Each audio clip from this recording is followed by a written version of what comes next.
We as a society are undergoing a radical transformation. Every day, more and more of our lives are moving online, and this has brought with it many amazing things, giving voice to the unheard and giving access to information and opportunities to those who would never have had it prior to the internet. But this merging of our online and offline lives has also brought with it many dangers. Currently, access to this information and opportunity, as well as the vast amounts of data we create, is owned and controlled by a handful of large tech companies who exploit our data however they see fit. And while they claim that they use this data to help create better products and facilitate better connection, the truth is quite the opposite. Instead, their platforms have created huge mental health crises and fueled political division and tribalism, leaving us in permanent gridlock and rendering us unable to address the problems of global warming, wealth inequality, and the global pandemic. The same way that restrictive laws under the colonial powers allowed small privileged classes to control entire populations, the laws currently governing the data economy systematically disempower everybody except for the handful of companies that collect and process the most information. With power over public discourse and individual behavior so greatly concentrated, neither democracy nor markets can function normally. And this will remain the central impediment to open and democratic societies until we can change it. Fortunately, there are innovators working right now in academia and all over the web to solve this problem. Today you'll hear from Sushant Kumar, Diane Coyle, and Matt Pruitt as they discuss how we can make the data economy more equitable to all and move away from the ownership and control of the few. Ulysses Mejias and Jasmine McNeely will discuss the parallels between colonialism and the current data economy, and the insidious ways that minorities are exploited by the usage of their data by large tech companies. Chase Chapman will talk about the importance of ownership in Web3 communities such as DAOs, and the ways that ownership in the platforms we use can strengthen democratic processes online. You'll also hear from Suji Yan about their journey as a developer and how they got involved with the Mask Network, an open source protocol bridging Web 2 users into the world of Web 3, whose goal is to allow people to own what they produce, their data, their attention, and the virtual spaces they choose to contribute to. And finally, we'll listen to Adam Bunkadeko, an activist who ran a progressive campaign against a 14-year incumbent in New York City's 9th Congressional District, as he waxes poetic about the importance of community, motivating the next generation of civic leaders, and the philosophies in creating a more equitable world. This is RadicalxChange, a new era of democracy.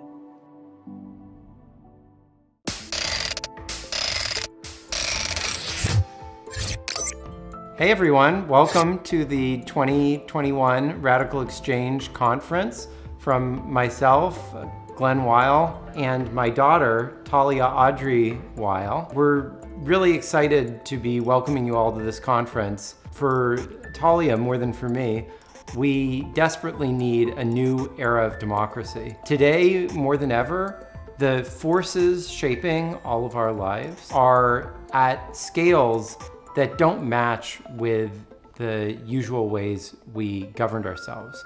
We have climate change ravaging our world at a global scale. We have rivers being depleted across many countries. We've got networks of software and production that snake their way around the world. We don't have the capacity to govern those things democratically because our institutions aren't shaped to meet the demands of the problems that we face. What RadicalxChange is really trying to do is to build tools that make possible all the richness of the democratic interactions we'd have in a town hall or a club open to us at those scales in that flexible way, so that when Talia grows up, she will live in a world that's much more democratic than the world that we know, not one where democracy is receding behind the forces of global commerce and bureaucratic organization.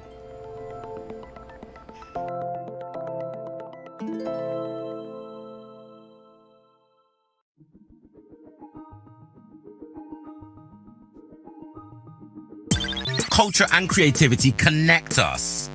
But sometimes we get locked out of big decisions about the culture of our own neighborhoods. That's why we built Culture Stake, a totally new way to choose the culture and creativity we want together. Culture Stake is all about showing how you feel. Rather than putting a check in a box, you allocate vibe credits. The more credits, the more positive the vibe. But here's the clever part. You can't allocate them evenly. That means you gotta show not just what you feel good about, but how good you feel about it too. And the feels don't stop there.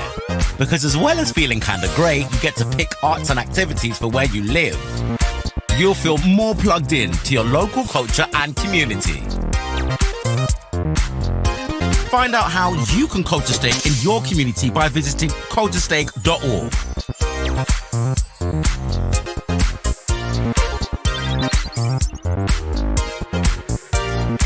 Culture Stake. It's your culture. It's your call.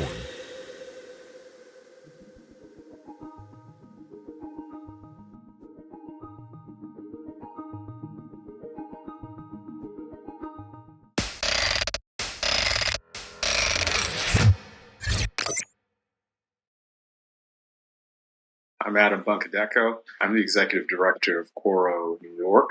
It's an organization that's geared toward giving folks a toolkit to make change wherever they are. And so we run a series of programs around leadership development that are geared to a number of audiences in regards to helping them find the ability and to grow as leaders, but to create the kind of positive difference that I think is going to enable us to have a more equitable, fair, and inclusive society.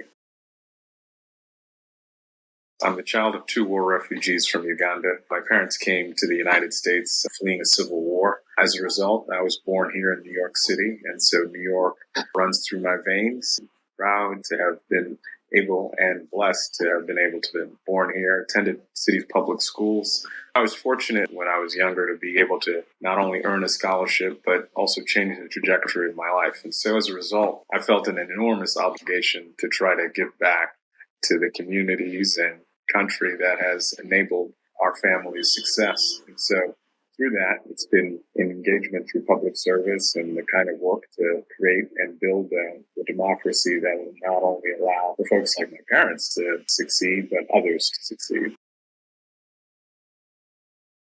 It's been through organizing, it's been through running for office, it's been through serving in state government, it's been through a number of roles across the public, private, and social sectors. Having studied poli-sci in college, I had an interest in government and politics on the whole, but I didn't think it would necessarily metastasize into running for office myself. I think for me, what started off as right after college was doing kind of advocacy organizing work. And this was around issues-based initiatives. So thinking about clean and fair elections in New York, thinking about the kinds of candidates who were going to be stalwarts for that progress in our city and in our state. And so over time, as I worked on campaigns and served in state government, start to kind of ask sort of more introspective questions around like, how are you going to be most useful? And what's the alignment of values, skills, interests? And so I think it's through that long walk that I kind of arrived that running for office might be a place where I can be most impactful. So I worked in the state's economic development agency, so mostly around trying to figure out how can we generate economic progress for communities that have often been long forgotten, long neglected, long marginalized. And so my work was trying to figure out what are the partners the state could work with in order to seed that growth and progress. So thinking of neighborhoods like East New York, the South Bronx, where can the state at least make the kind of initial financial investments to be able to, again, ensure that folks across the chain, across our city and state can be able to live a better life. I had gone to graduate school right after working in the state government. So I'd gone to business school. And, I'd started to think about, what am I going to be interested in? and what am I going to do? So I had actually spent the summer working at a social services nonprofit called Brooklyn Community Services. And it's there where I think I started to really think more deeply about, what kind of impact am I going to have? I had also been on a community board in my local neighborhood. So I'd gotten to know sort of the local political scene as sort of an observer in that regard. And so we needed better representation in the halls of Congress in our district, and I didn't think we were getting it. And as I'd had conversations with others in the community, they too agreed that we could do much better than what we have been doing. And so what does that look like? And so I think as I started to unpack that observation and feedback from others, that's when I started to talk to friends and talk to folks whom I had gone to for counsel over the years and say, I'm thinking about doing this wacky thing of running for office, not necessarily because I just had the dying ambition to do so, but large part because of the feedback that I had been getting just being in the community and listening to folks on the ground say, yeah, I think we can go in a much different direction than what we've been doing.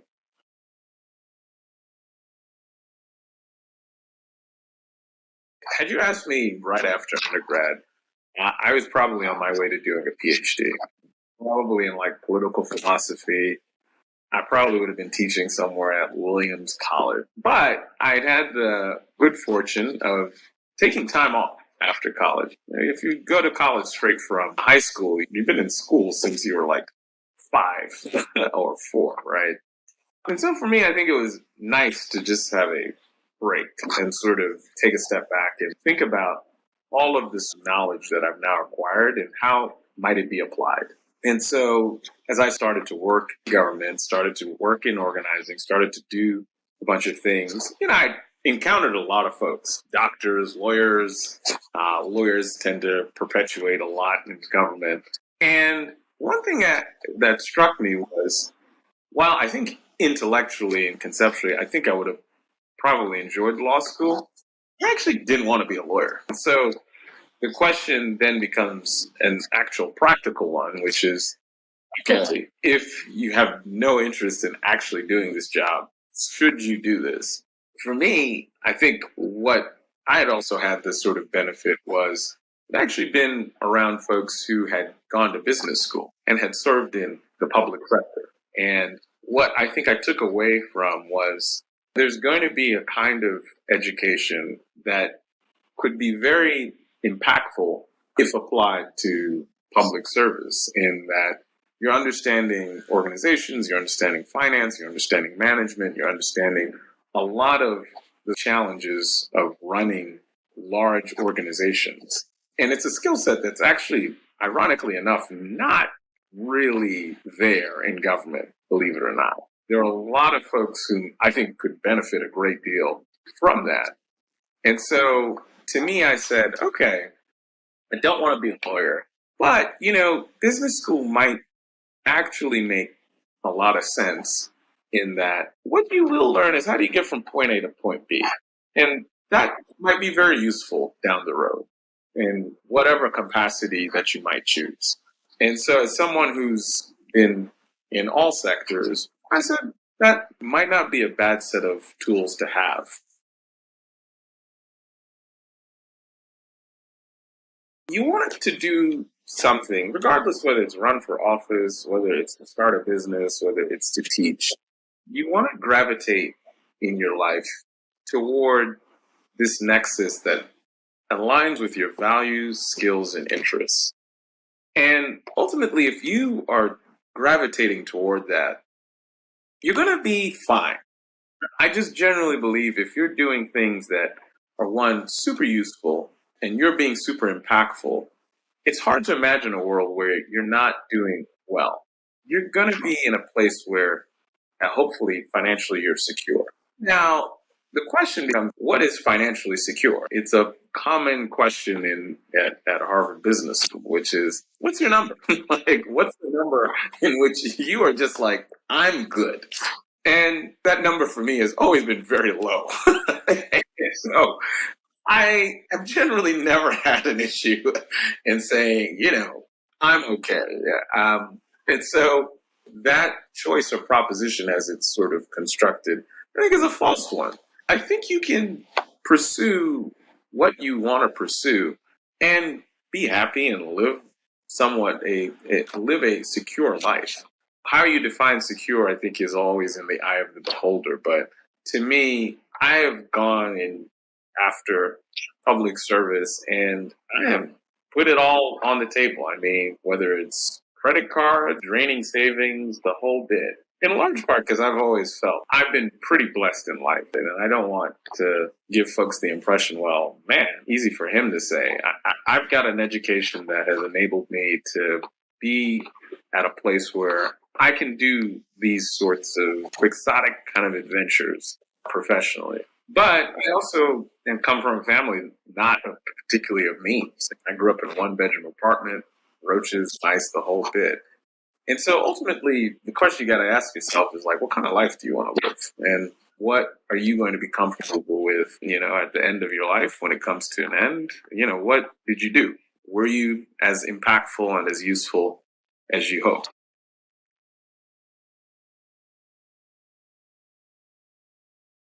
You also have to think about what is driving it, what's generating it. And me, I think, more than anything, I think the question that I always ask anyone is, what's the basis for how did you arrive at this conclusion? And to me, at least my observation often was, there is a real anxiety around taking things that might be perceived as risky. Now, that perception could come from your family, it could come from your friends, your colleagues, and the like. And so, in some respect, there is a sort of sense of not giving a fuck that you kind of need to have in order to go into public service, particularly at least elective office. But I think in many ways, your dial is always sort of moving toward every reaction that you hear. Then your compass is going to be just completely off. Like it's just always going to be giving you a funky direction to go in, right? And it's largely going to be giving you a direction, maybe in large part to the last jitter that you get. And so part of what I think is important is to try to think about what are the elements or what are they going to be the pieces that anchor you. That's why I always kind of come back to what is that cross point between your values, your skills, your interests, because you can anchor around that. That hopefully is at your core. If you kind of anchor it around like how others perceive you or how others might view you, then it's just going to be waffle. And to be frank, voters will recognize it quick. If you're telling me things that I just want to hear or make me happy, then I know you're going to be someone who's probably going to sell me out when you get in there.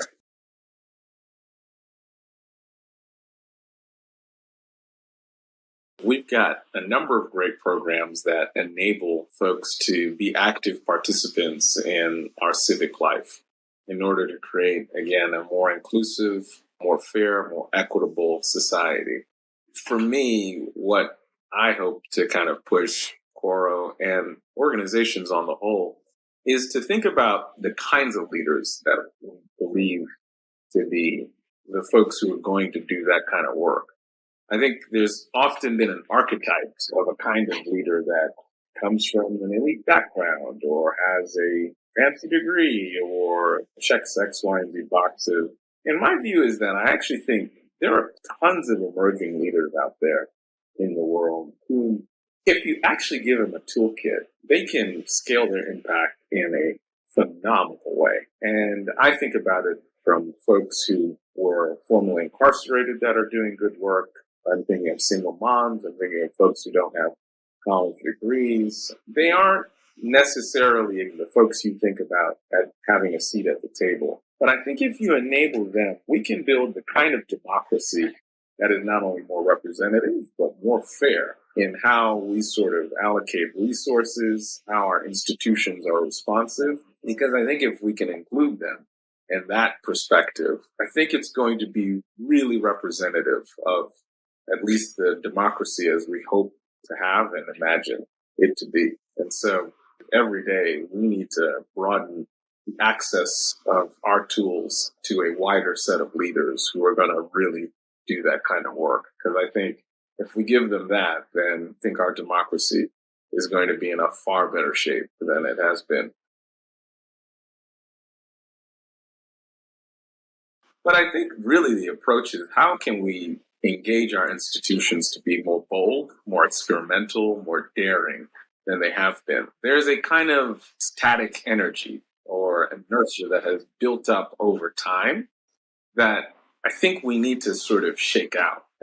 It's interesting when you think about, our government, we have often been, and look, people often say our government's slow, it's bureaucratic, but I think of a great period of innovation between pre-Second World War and sort of post. I mean, a lot of the sort of reform or innovation that we saw was coming on the heels of the Second World War. We're thinking about all sorts of new government innovations, whether you think of the National Institutes of Health, the interstate system, the Social Security, the New Deal. All of these are innovations that are sparked within a 30-year period. Medicare, Medicaid, a lot of contextual backdrop changes happening all at once. But I'd argue that some of those elements are actually present right now. And so the question is, can we harness that energy in the right way? And that, I think, requires really uniquely skilled political actors to be able to set the stage for it to work. So we've got it in us. And the ideas are there, whether it be folks who were formerly incarcerated being able to vote, whether it's quadratic voting or any other issue. It's really a question of the will. Do we got the will? Do we have the energy to do this? And I think we do. I think we just need to tap into it. And that's going to require a new kind of thinking from our public servants. We need a kind of dynamism, a kind of creativity that I don't think exists right now. And that's the opportunity. There was a remarkable consensus around a lot of those ideas that I think today that consensus, at least right now, doesn't exist. But I would argue that, yes, that kind of consensus is necessary and it can be built, but it will take a different set of skills given the nature of our country and government now. And the question is are those skills available to us? And my answer is yes, they are. And the challenge is trying to find those sets of skills. And that means having the kinds of people who are creative, who are imaginative, who are bold, who are daring, being in government. And that right now is not the case. And I think that could be generational, that could be philosophical. And so that's actually trying to solve that conundrum is sort of some of the work that Quoro, RadicalxChange, a lot of institutions, organizations are trying to tackle. Because I think if you can unlock that, and you don't even have to unlock the entire thing, right? Unlocking a piece of it could have enormous impact in terms of our society and the way in which we live. And to solve a lot of the challenges structurally that we are talking about, whether it be inequality, racism, pick your issue. I think there's enormous work to be done. But it's going to require a kind of political imagination that we haven't seen in a long time. And it's going to require political actors of a caliber that I believe they're there, and just a matter of them appearing on the scene.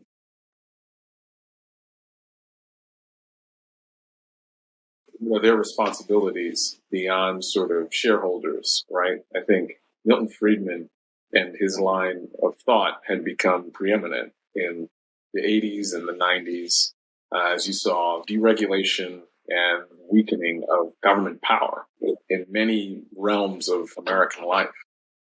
But the question becomes is, what's the role of capitalism in our society? And I think, to me, there's an enormous amount of responsibility that I believe folks who are holders of capital need to sort of take into account, right? So even the weakening of the tax system, the weakening of the regulatory regime, the weakening of the state on the whole, that is going to have problematic effects even for capitalism, right? Like if you're talking about cutting back the state, how can we as a society even have a functioning economy? And so to me, I think what's been interesting is to see that there are folks who understand that and are coming to be illuminated by that, to say that actually the role of ours is bigger and more broader than simply saying we need to sort of weaken the government regime so we have less responsibility on taxes, we have less responsibility. We can return dividends and return capital to shareholders. That, I think, is also a conversation that will require unique political actors to really illuminate, because the conversations become quite bifurcated, right? It's either you're a socialist or you are a toxic squid sucking from the earth, right? And I think there's got to be a conversation that actually takes into account some of the flaws that you might see in our economy and what can the state do to alleviate it, but also what is the role of private industry in alleviating them as well.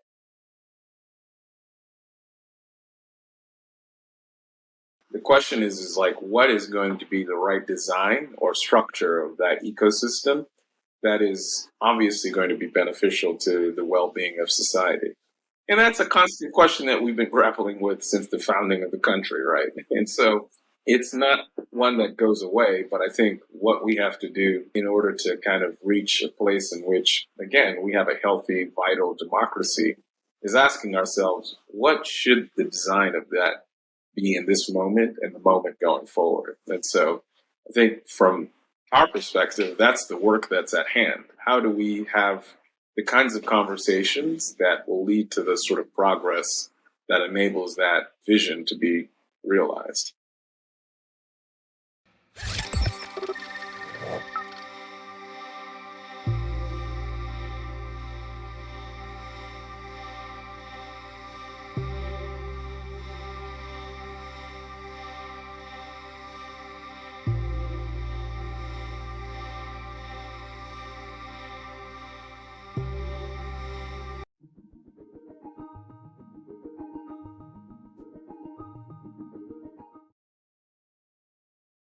Hi, my name is Austin, and I'm a co-founder of Ampled.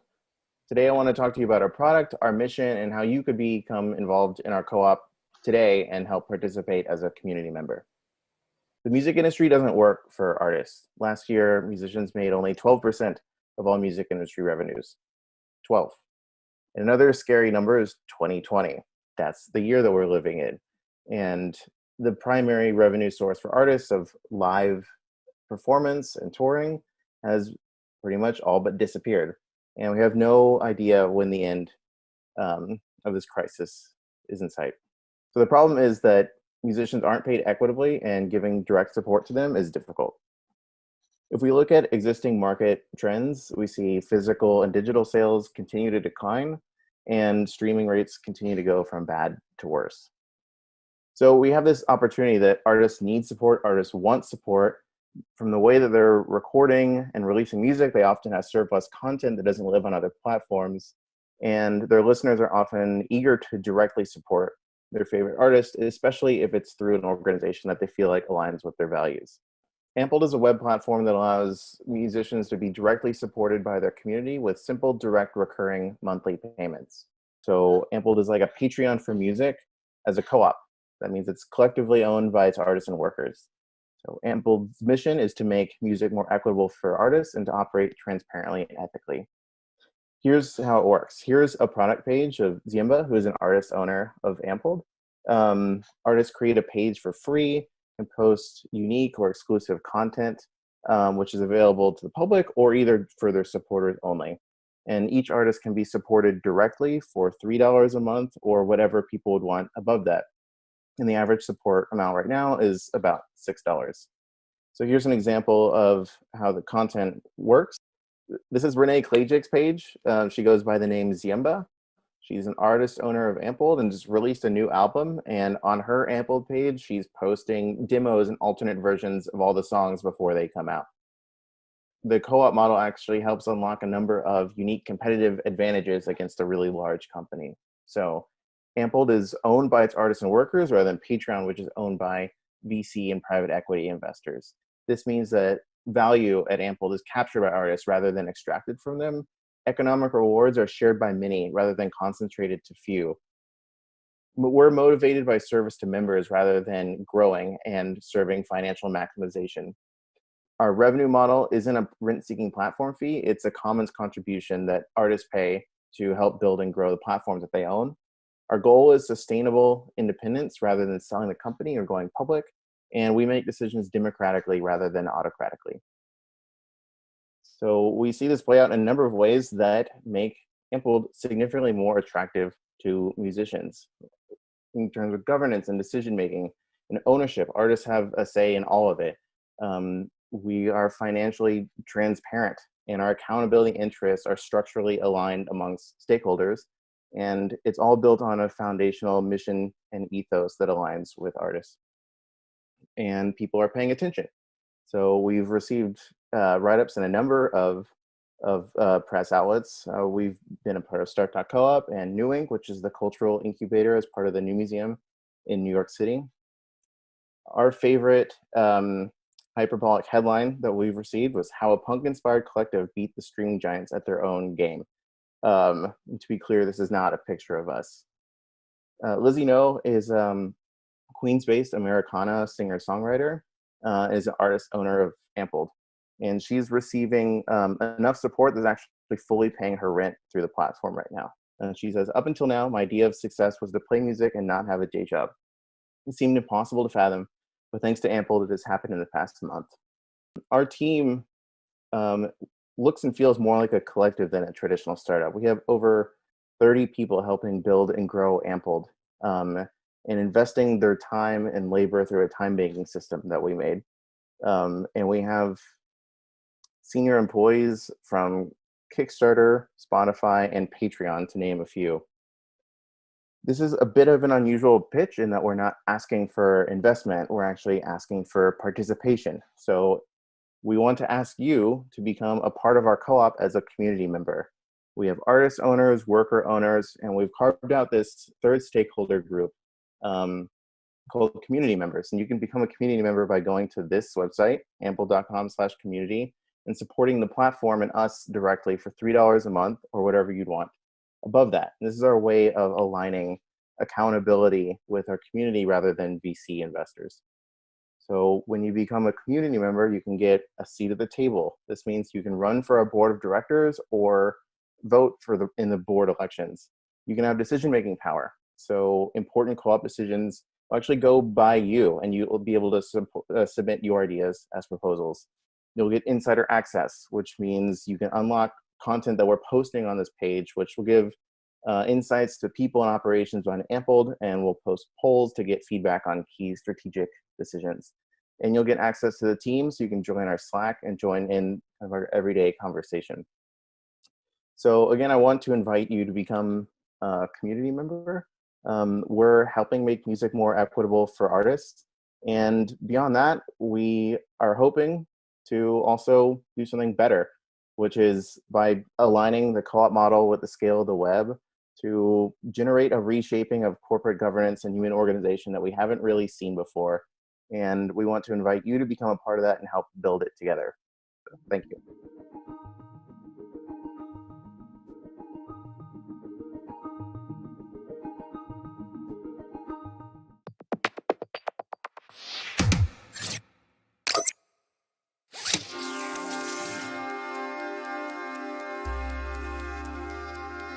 Hello, everyone. I'm Sushant. I'm part of the responsible technology team at Omidyar Network, and we are working on questions of data and data governance and thinking about upstream assumptions that have led to the outcomes in the data economy that we see today. We believe we need to understand data, its unique nature, and how value accrues in the data economy much better. And that knowledge will determine the rule making, the governance systems that we put in place for this data economy. Eventually, Our goal is to make sure that all stakeholders can benefit from this data economy, and we could move away from concentration of power and wealth in data economy. We have today with us for conversation Professor Diane Coyle, Professor of Public Policy at the University of Cambridge. She is co-director of the Bennett Institute for Public Policy, and in her past public service roles, she has been a vice chair of the BBC Trust. Diane, thank you very much for joining us. We also have Matt, who you all know, and we will have a conversation about data, which Diane has been very closely looking at. As we begin, Diane, I know you've thought a lot about and written about the unique nature of data and how it's very different from anything else that we experience in technology and in life. The metaphors that we use today are not adequate to characterize or define data. Could you talk a little bit more about this unique nature of data and what it means for rulemaking and governance? I'm an economist, and when you think about data as an economist, the first two characteristics that strike you are, first of all, that it's what we would term non-rival, and that means that different people can use the data at the same time. It doesn't get depleted, and it can be used for different purposes by different people. So that makes it similar to common goods, public goods such as clean air or access to the oceans. The other is that there are lots of externalities involved, by which we mean spillovers from one person's decisions or actions to somebody else. And these can be positive or negative with data. The one that's often talked about is personal data and the negative externality of loss of privacy. But there are also positive externalities because a piece of data about one person can have useful information for other people as well. And I'll give an example because they're a bit less familiar in the debate. If I want to know whether my temperature is too high, I need to know what the population average is. I need to know other people's normal temperatures. But equally, in a time like now, if my temperature is too high, that has positive information for other people as well. They might want to know that about me. And so different pieces of data are absolutely riven with these different kinds of externalities. And it makes thinking about the value of data and how to use it and how to govern it particularly complicated. There are lots of other special economic characteristics too that relate to how quickly it depreciates. What are the cost structures of creating data? It's very expensive to set it up in the first place, to clean the data, to make it accessible and usable. So it's got a high fixed cost and low marginal costs. And that's one of the reasons that we see people in quite concentrated markets when data is involved, where you get market power enrichment. And there are all kinds of quality aspects as well, which are not so much about the economics, but do you trust the provenance? Is it accurate? How timely is it? How general is it? And so on. So thinking about the value of data and the value it can create is just quite a complicated analysis. Wonderful. And as you think about these characterizations of data, I'm sure you've heard about the various metaphors that I use to describe or characterize data. How do you think about those? How do you react to those? Are they useful? I'm still trying to work out what I think is the best metaphor. I don't like the data is the new oil metaphor because it runs against that first characteristic I talked about. If I use some oil, it's not there for anybody else to use, and that's not the case with data. I quite like the examples of commons goods, such as access to pasture for cattle or access to clean air. They seem more relevant to data. But it is quite distinctive because it's really about information and how we use information, which has an incredibly varied range of uses. And this is different from many other goods where they're sort of much more standard. You get some differences in how much people will value them, obviously, but it's incredibly varied with data. Yes, absolutely. And depending on the worldview or perspectives, people tend to characterize it as oil. And there, some of the negative externalities like loss of privacy gets overlooked. And similarly, if we characterize it as, say, a carbon dioxide, then we are overlooking the positive externalities that you spoke about, which is how do you make sure that the greater benefit of that data or those data sets can be realized for everyone, the society and the stakeholders and businesses too. I'd love to know what your two favorite metaphors are, actually. I mean, increasingly, I think it's about social relationships. Data is capturing the structure of society and how we relate to each other. And that's the sort of area maybe in which we should be thinking about metaphors. The one that I liked the most was the story of six blind men who went in to understand what an elephant looks like. Each of them had a different part of the elephant to touch and make an image in their mind. Each of those six blind men came up with a different metaphor for that elephant as to what it looked like. I feel that, and this is some work that has been put out by Internet and Jurisdiction Policy Network. I feel when we think about data, depending on the perspectives on the worldview, some of those metaphors are colored by where we come from, where the incentives that we associate with using or protecting data, and that's sort of my favorite so far. Matt, what has been your experience, observation in this world of value of data and the metaphors associated with it? Well, I haven't found the perfect metaphor either. But I think one way that I sometimes like to think about it, which is, it's also imperfect, but I like to think of it as a snapshot of something very complex. So if you think about like a photograph, it's this sort of simple, flattened record of information, but the content of the photograph might reveal information about it, just an indefinitely vast array of things. I like that. You know, those series of photographs by Edward Muybridge showing how horses moved, and you get a different little snapshot, and you've got to put them all together to get the dynamic impression. I like that a lot. I think it gets at the same insight as the elephant metaphor. It's like this little piece of sense data, but if we need to sort of look past the record to see what it contains. Fascinating. And there's so little we know about the value of data as well, Diane, and how data markets operate. Just to get to the why first, why do you think it's important to understand the value of data, and where does value get created in the data economy?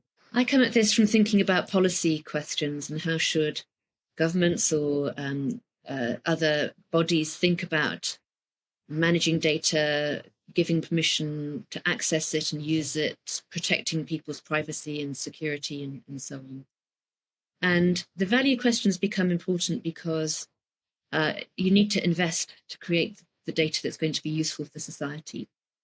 And because it's a public good in the sense in which economists use that term, there's a challenge in getting the funding together to create the data that's needed. And anybody who works with it will know it takes a lot of work and it's quite costly, and you've got to have skills to do it. And so one question I have is, how much should public authorities be investing themselves in data? We've got national statistical offices, local authorities provide data. They're producing this public good, which is of potentially great value to people across society and the economy. So how much money should they put into that? If an authority has geospatial data, as Ordnance Survey does in the United Kingdom, then how much should they be investing? Should they be charging anything for it, or should they be making it free? And does it come? So it's those sorts of value questions that interest me. And if you're talking about a public good in this sense, and the gap between the private value that can be created if it's owned and access is limited, and the potential social value, then markets alone don't give you the outcome, the best possible social outcomes. There'll be too little use of the data in some respects for creating new services or enabling people to lead the lives they want to, and there'll be too much data in other senses in terms of loss of privacy. So you can't just let the private sector get on with this. It needs collective institutions and governments to think about value. So that's why I started thinking about data value. Before we get to the specific methodologies, could you talk a little bit about the field of study itself in terms of what do we know so far about value of data and valuation methodologies of data? And then we can come to, the two methodologies that you are testing yourself. Well, there's no consensus here about how to do it. And lots of people are trying different approaches. There are not many markets for data, and they're not, the ones that exist are not very transparent and don't have posted prices. So even if you thought market prices gave you a good estimate of value, they're not available. And if you talk to people who are in the business of creating data and selling it, and there are lots of services that do that now, they will quite often privately admit that they don't know what to charge. They'll try and charge what they think they can get away with because there's no solid ground to stand on, if you like. So there are attempts to build data exchanges, and there's a new one in Shanghai, for example, and I don't know much about how that's working at the moment. You can think about other markets as giving you an indirect handle on the value of data, and the obvious place to look is stock markets. Think about a data using company versus one that doesn't use the data, look at the difference in their stock market valuations. And that will tell you something about the value of the data to that company's own profits. So it's the private return, not the social. Another method is just to add up how much it costs. And that will be a minimum bound on what the value is. And national accountants in particular are taking this approach because it's a straightforward one to use when you don't have market prices. Statistics Canada a couple of years ago put out a paper that has become the kind of benchmark for how to think about adding up the costs. There are methods that again focus on private sector companies and look at what's the difference in the outcomes that they care about, whether it's profits or productivity, and how much of that can be attributed to the use of data, and how much does that drive the kind of KPIs that they care about. And that's done using big data techniques of different kinds. So those are the ones that I've come across that are out there in the literature. But as your question hinted, Sushant, I've been most interested in that social aspect of it, not the private company aspect of it, and wanting to think about, is it possible to come up with methods to get a handle on how much it's worth to society in general to invest in data and use data? Wonderful. Matt, so just to contextualize this a little bit, Diane and the team at the Bennett Institute of Public Policy has been working on a couple of new approaches, testing these new methods of conjoint analysis on world development indicators to understand what could be the value of these data sets and what characterizations of these data sets lead to a certain valuation as well.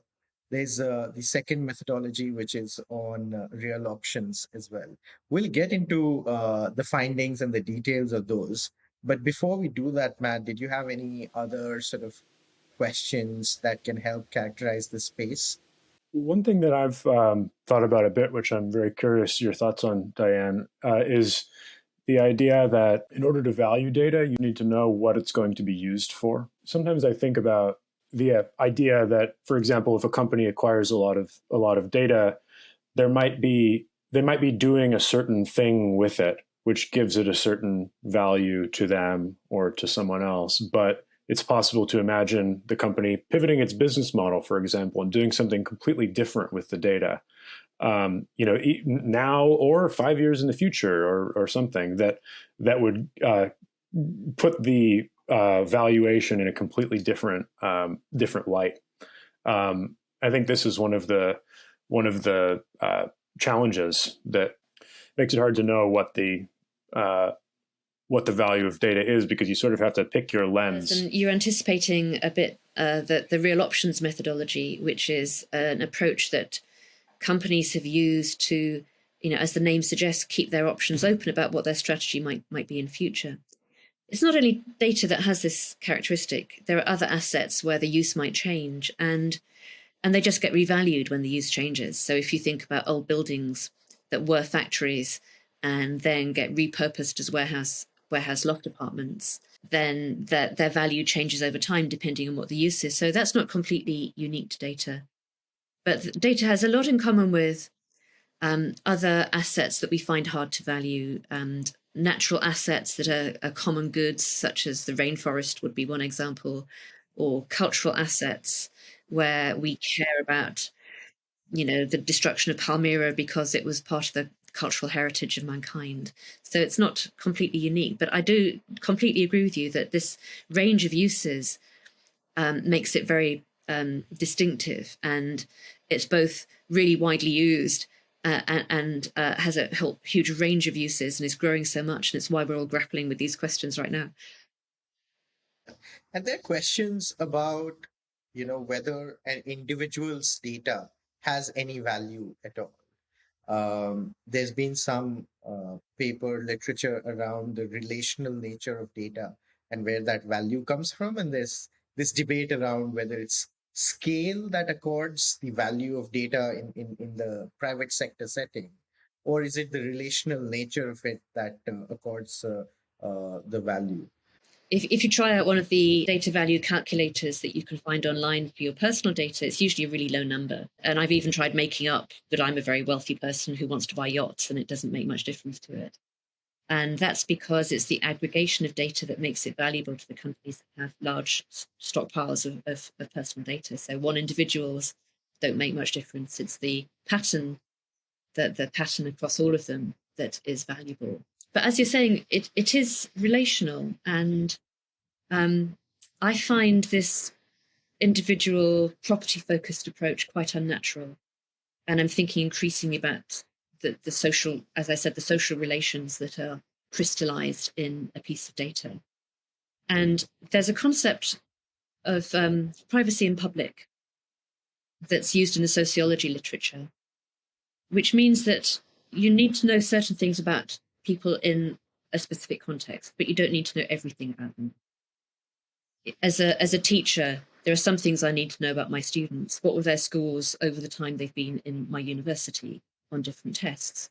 But all kinds of things I have absolutely no need to know about them.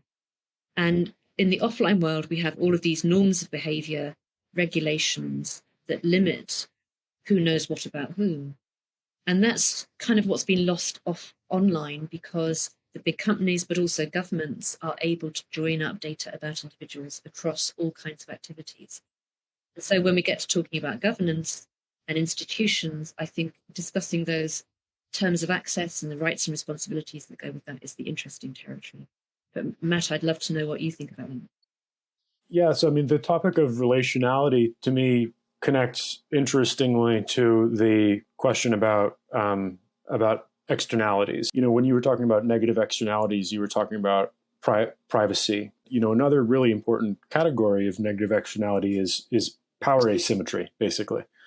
So when information, if information about me is out there that I'm not able to interpret or analyze myself, then whoever is able to interpret or analyze it will gain power over me effectively. At least in my mind, it does create a certain dimension of zero-sumness or of rivalness to the value of data, because like one example is, if there's a piece of information that a stock is going to move tomorrow, then, somebody can trade on it and then nobody else can trade on it. Or if there's information about me about, if you dangle the following kind of carrot in front of Matt, then he'll buy XYZ. They can get me to do that. It's not entirely clear that that's a positive sum phenomenon. Your stock example is interesting, though, because that's exactly an arena where there's a lot of value at stake, and therefore there are very strict rules and legal frameworks governing it. And the whole framework of insider trading and prosecuting people for breaches is meant to prevent that kind of zero-sumness and make it fairer. Maybe you have got a stricter regime in the UK, but in the United States, I mean, public information is fair game. So the only kind of information that can be the basis of insider trading claim is improperly obtained information. So if public information is just out there and somebody's able to analyze it faster than somebody else, then they get the gain, and nobody else does. I thought you meant the private information. No, yeah. I just mean, if for example, if I've got an algorithm that crawls the headlines faster than you, right? Then I can capture the value that of how that will move the market. Yeah, and we're much less good at limiting that kind of, if somebody's got the algorithms and corners the market, limiting that kind of. Wonderful. And from analyzing the landscape for the theory and seeking out whether there's a consensus on value and valuation methodologies, you actually went ahead to test some of these methodologies. We did, thanks to Omidyar, yes. Yeah, so one of that was a conjoint analysis approach that you already have put out a working paper on. So could you talk a little bit about how you structured it and what have been some key findings? The idea came from these similar kinds of assets, like environmental or cultural assets, and the methodologies used in environmental economics and cultural economics. And at its simplest, it's asking people to state what value they would put on a certain database. We use something called a discrete choice experiment, where people choose among bundles of characteristics to say, they rank them, and one of the characteristics is a price, and so that gives you a handle on monetary value. And we tested it with the World Development Indicators database, well-known database among economists, with a group of members of the American Economic Association who had agreed to do these kinds of surveys. We got just over 400 responses, and it allowed us to construct a demand curve implied by the individual responses for this kind of data.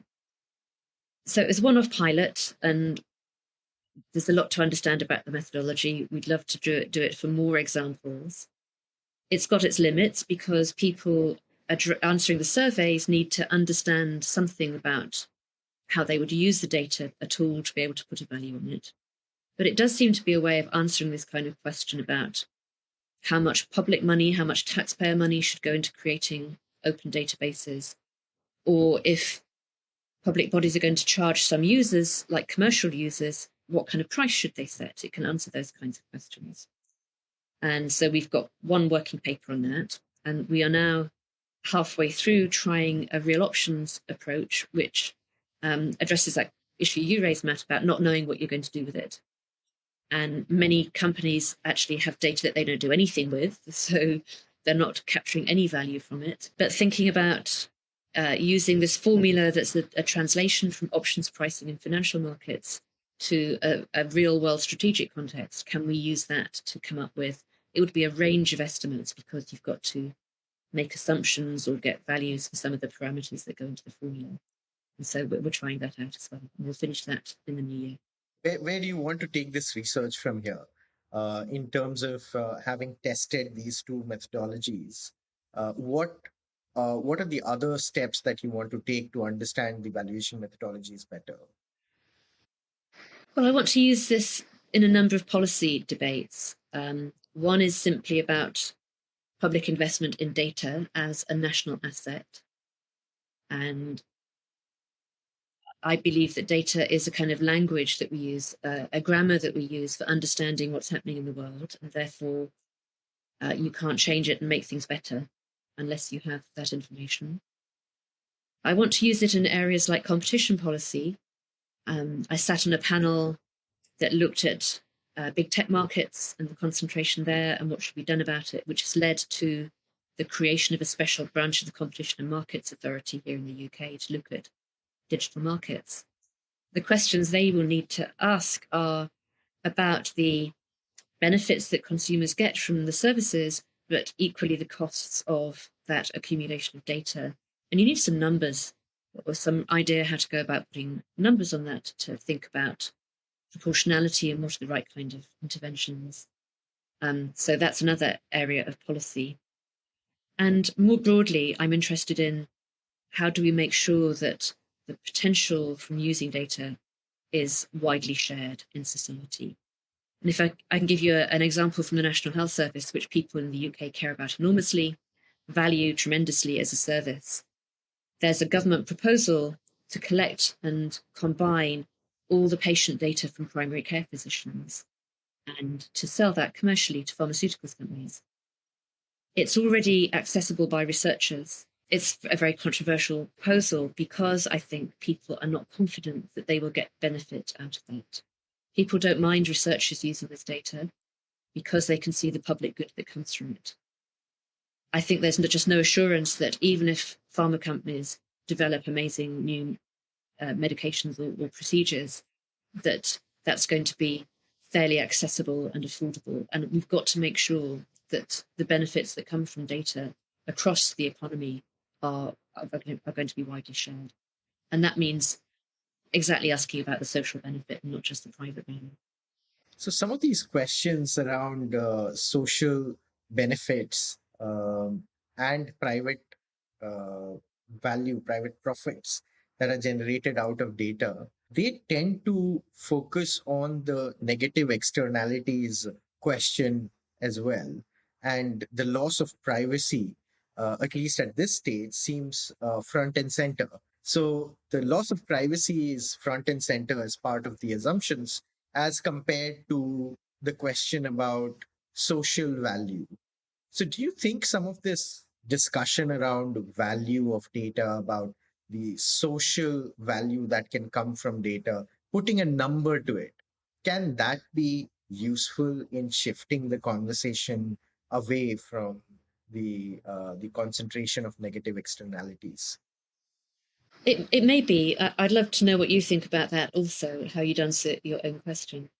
The privacy is obviously important, and people have become aware of this cost that we didn't know about that we have paid through the development of the data economy. And so I don't want to downplay the importance of that part of the debate at all. But it means, as you suggest, that the other aspect of it has not been so much in focus. And I think putting numbers on it might help, because big numbers seem to have some tactical advantage in getting people to talk about things. So if I can say 20 billion, that sounds like a big number and people will pay attention to it. But I think it's emerging anyway, because there are organizations and companies that are starting to realize that they ought to pay attention to this asset on which they have been putting a zero value. One quite well-known example here is Highways England, which maintains the road network, the public road network. And they have started to appreciate the value of the data that they hold on congestion and road conditions and what needs repairing, just to save people time to deliver that kind of benefit, because they will need to shut the roads less often if they can anticipate maintenance needs, for instance. So as more organizations, more companies do that, I think this debate will become more prominent. And the other thing that I think has been ignored a bit is non-personal data. If you think about supply chains in the automobile industry or in the construction industry or steel, it's much less kind of media fodder, but it's actually going to potentially create a lot of value, which will potentially be quite concentrated in certain hands, and we need to think about that as well. I think non-personal data is quite central. I think when we start looking at where the value is, a lot of it probably falls into that category. And I think that the coming up with valuations of data is really useful. If you think of data as this kind of collectively created thing that's created through these relational social interactions between many people, then putting a value on it gives you a sense of the order of magnitude of the value that wasn't quite created by the company that's exploiting it. So it gives you a sense of what the sum is that we might think about, redistributing in quite reasonably, right? And I think, as you say, Matt, order of magnitude is good enough, because at the moment we've got a zero and we know that's the wrong number. An order of magnitude is much better. Yeah, absolutely. And as we think about some of the basic assumptions related to the data economy. You mentioned this, Diane, earlier about data being seen and characterized as property and governed as such. Do you feel we need to move away from that characterization? And if yes, are there any specific changes in the way we govern data that you see changing or evolving over a period of time? In short, yes, and I don't know. I do find this concept of property problematic.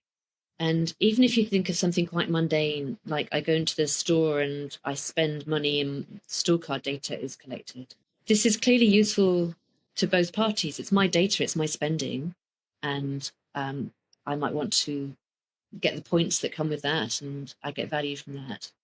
But equally, it's useful to the store because it means that they know what's selling quickly, so they don't run out. And that's good for them and also good for me. So quite a lot of it seems to me, is relational. How to govern it is a much harder question.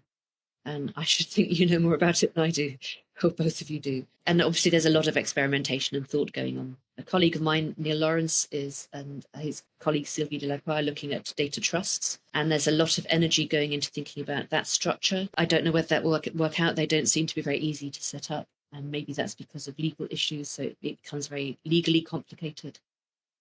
Maybe there are other ways of doing it. There will be new institutions for sure, though. And if you think back to the Industrial Revolution and the transformative technologies that were involved in that, for the benefits to be shared widely by the late 19th century, that required a lot of new institutions, mutual trade unions, local friendly societies, local philosophical societies, a massive amount of institutional innovation, even things like joint stock companies. I don't think we've begun to see the pace of institutional change that we'll need in this new economy. And a new book has come out, Cogs and Monsters, that you authored. Are there insights from an economist's lens for the world of data and data governance? There are two cautions really in the book about data.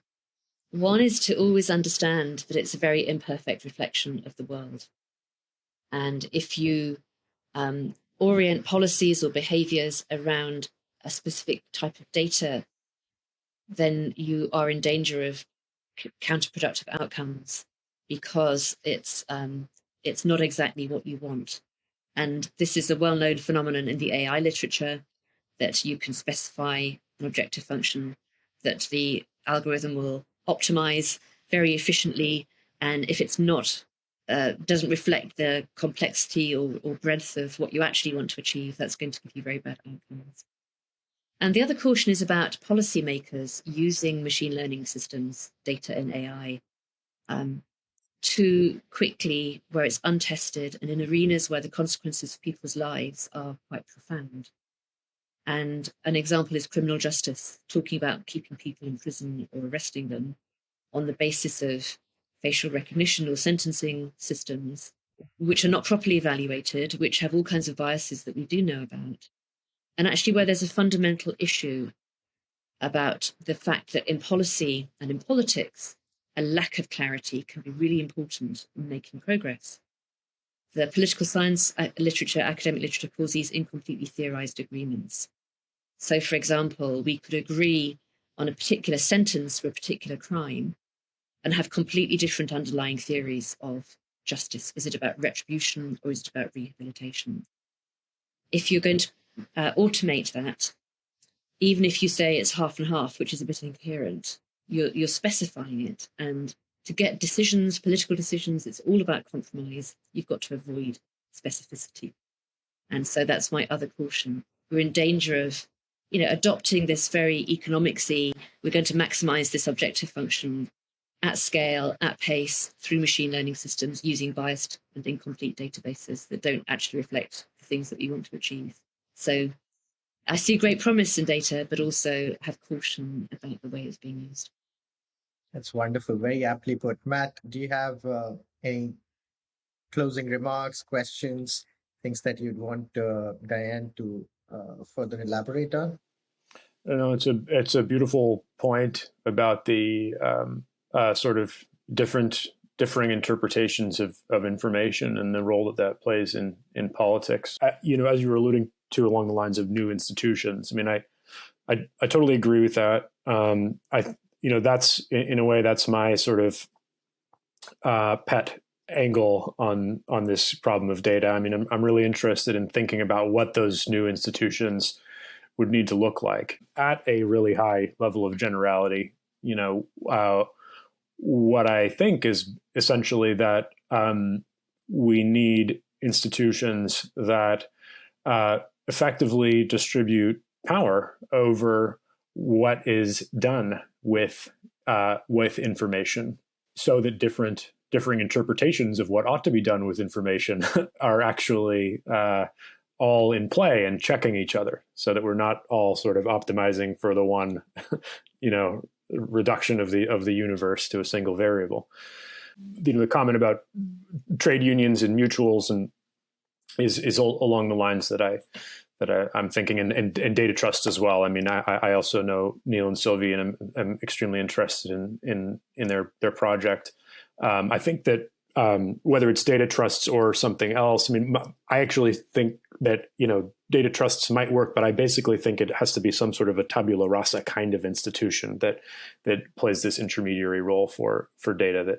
So in other words, if we've got data trusts, I think they need to be sort of thought about and regulated in ways that like other traditional trusts haven't been. So in a way, it's like it has to be some sort of a new entity. But yeah. And Matt, I want to build on that from the conversation we earlier had with Paul Romer and Tim O'Reilly, where they spoke about these parallel public options. So effectively where they were going with this was, what are those institutions which can also exist in parallel to the current system of the data economy and optimize for better outcomes for all the stakeholders. And that was very interesting in the context of AI as well. How GPT-3 or BERD, which are funded largely by private sector money, are leading to outcomes in open source, which effectively may drive a re-architecture of the outcomes in the data economy by way of creating systems which lead to shifting of power. So Tim was Diane, I'm just for context, Tim was talking about a solution which was built off BERD, and that was trained by Google data. But when it got trained on O'Reilly Media's internal data, that was able to provide a better search functionality to O'Reilly Media than Google could ever do. And therefore optimizing based on private data for better outcomes, not for Google, but for this organization. And this could be in a distributed manner replicated across for, better public outcomes. So some of these examples do resonate in terms of institutions, in terms of parallel public options that could come up. It's really interesting, and it seems to me to surface two things. One is that we're actually in a much more kind of collective economy than in the material rival goods manufacturing economy of the mid-20th century. And so thinking about collective approaches is important. But the other is context, and the value of the data will be very context dependent. So finding ways that marry that kind of collective relational aspect with what's appropriate for context is the key here. Thank you, Diane. This was terrific, wonderful conversation. And we hope that you continue to look at these complex problems of the data economy, especially with the economist lens of looking at value and how it accrues to different stakeholders. Thank you very much.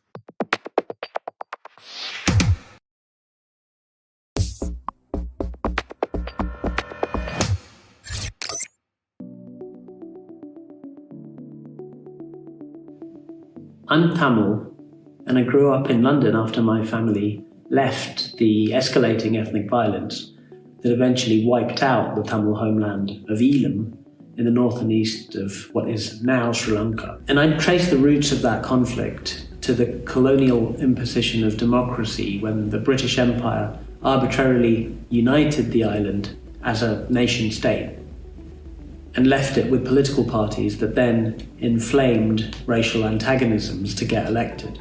When you grow up across different cultures, I think it's easier to see that, one, no particular political system is inevitable, and two, maybe there's nothing all that democratic about the particular political system that we have. And what excites me about Web3 is the possibility to experiment with how we organize and govern ourselves. In a way, the COVID pandemic has inflicted on the world a large-scale experiment in comparative governance, with different jurisdictions responding to the same threat at the same time in different ways and with starkly different outcomes. And while the pandemic has exposed the tragic weaknesses of many existing institutions, it has also arguably accelerated the development of Web3, presenting now the opportunity to imagine and build new economies and political systems.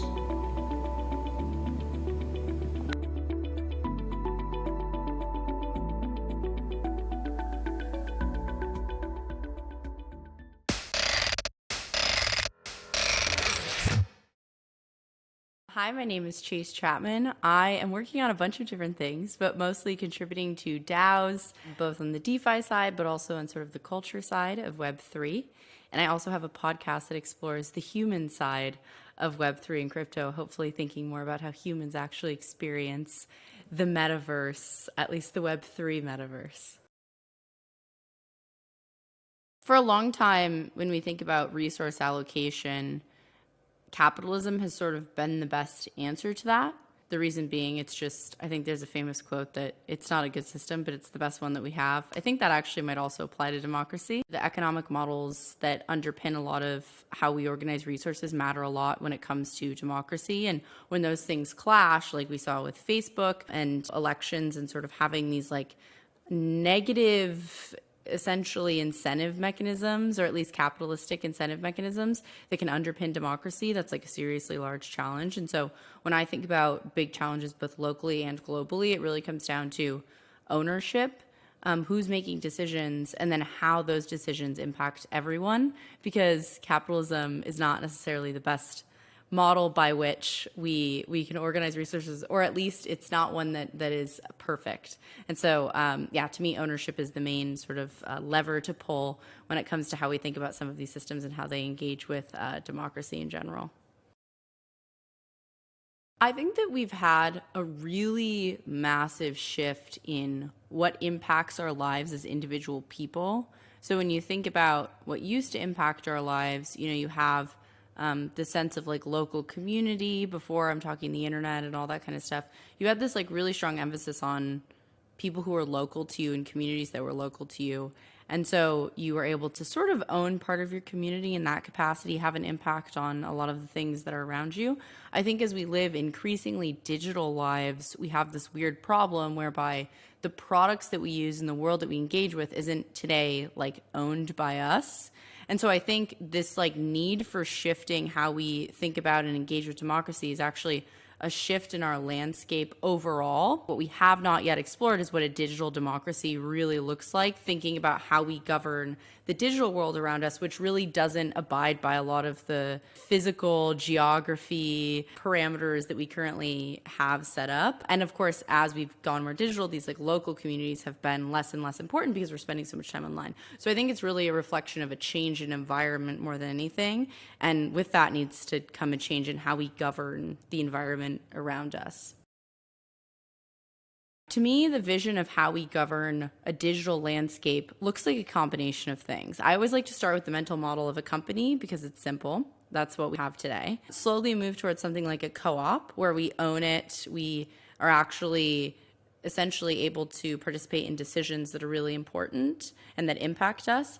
And then the final evolution in my mind is a network, which I think is actually a lot more interesting in that a network takes into account the fact that people like to gather, the fact that you're going to have different parts of an entire economy or maybe nation, we could call it.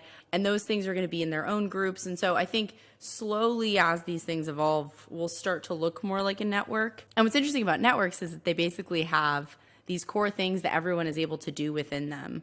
And that's what democracy gives you. In an ideal world, of course, a lot of systemic barriers make this not possible, but in an ideal world, people are able to sort of propose things, vote on things. And so I actually think as we move towards these types of networks, we'll have this uniformity of everyone technically being able to do things and go their own path within a network. What that looks like is definitely still shaping up, but those are my mental models that I like to use that I think tend to help. And then of course the sort of final evolution is actually a network of networks, but that's probably the very long vision for how these things could look. I think what matters a lot when it comes to building these types of networks and these sort of digital democracies is thinking about how we engage with ownership, and at its core understanding what ownership means today, and then playing with it a little bit. We have a really interesting opportunity in Web3 today in particular to experiment with a lot of different mechanisms for governance that are a lot more liquid, and that also essentially create like different methods of governing that we maybe have thought about before, but really have not been able to implement at scale. The most important thing for us to do is sort of two things. One, play with these things and think about how we could sort of reimagine how we think about democracy. And then two is experiment and learn from those experiments and learn from other people's experiments and build on them. To me, those are both going to be vital to actually like rebuilding a better democratic system.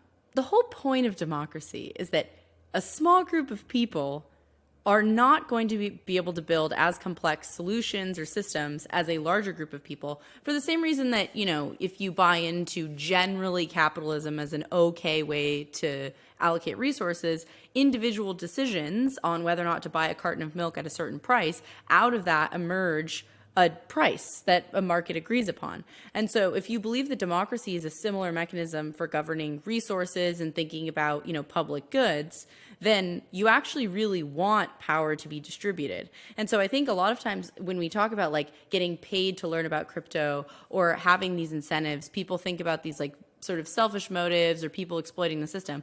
But the reality is that what we're doing is empowering people to have the knowledge and understanding to govern, because out of those people, we want emergence of a system that we could never create on our own top down. And I think that's where things get really interesting. And of course, I think ownership will also evolve in the sense that when you think about your house, you don't only think about how much money am I making on this house, you also think about the fact that it feels like home. And so I think we'll start to be able to represent these more multi-dimensional elements of ownership as we get into new ways of representing with it and engaging it and all that kind of stuff.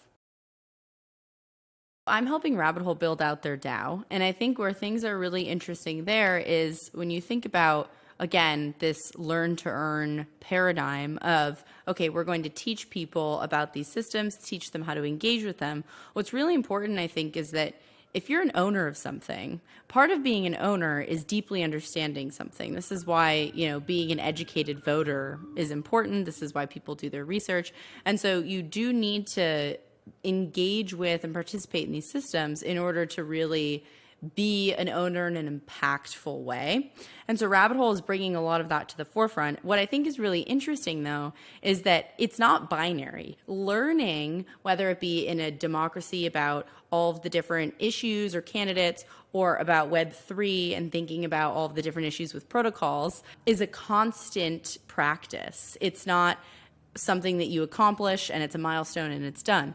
And so when I think about Web3, when I think about democracy, when I think about the future of work in general, I'm always thinking, I know that no one actually knows what they're doing 100% of the time, because that's not how the human brain works. The human brain wants interesting new challenges and wants to have to learn. That's why you get into this state of flow in really good games where you're actually challenged just enough, but you have the ability to keep going and keep learning. And so where I think things get really interesting, specifically when you think about something like gamification, is saying, okay, we acknowledge that people are always going to need to be learning if they're going to be productive members of society and participate in this emergence that democracy and all of that brings about. And so we're going to constantly challenge them. And if you find the perfect like flow state, and I'm going like this because there's a diagram that's like challenge and ability to meet that challenge, and in the middle is the flow state. And so if you find that perfect flow state in between, that's where I think gamification comes in as a tool to be able to help people find that, but also where work can become really, really rewarding. And that I think is hopefully the future of like this entire sort of ecosystem. Credentialing people and all the things that Rabbit Hole and others are doing are a really important aspect of finding that flow state. What's interesting to me about democracy that's becoming incredibly clear is that it is work.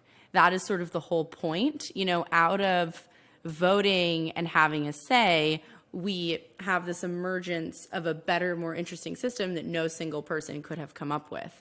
And so whether it's governance in the Uniswap protocol or voting for a senator, what I'm learning as I'm seeing democracy sort of be built from the bottom up again in Web3 is actually that it is work.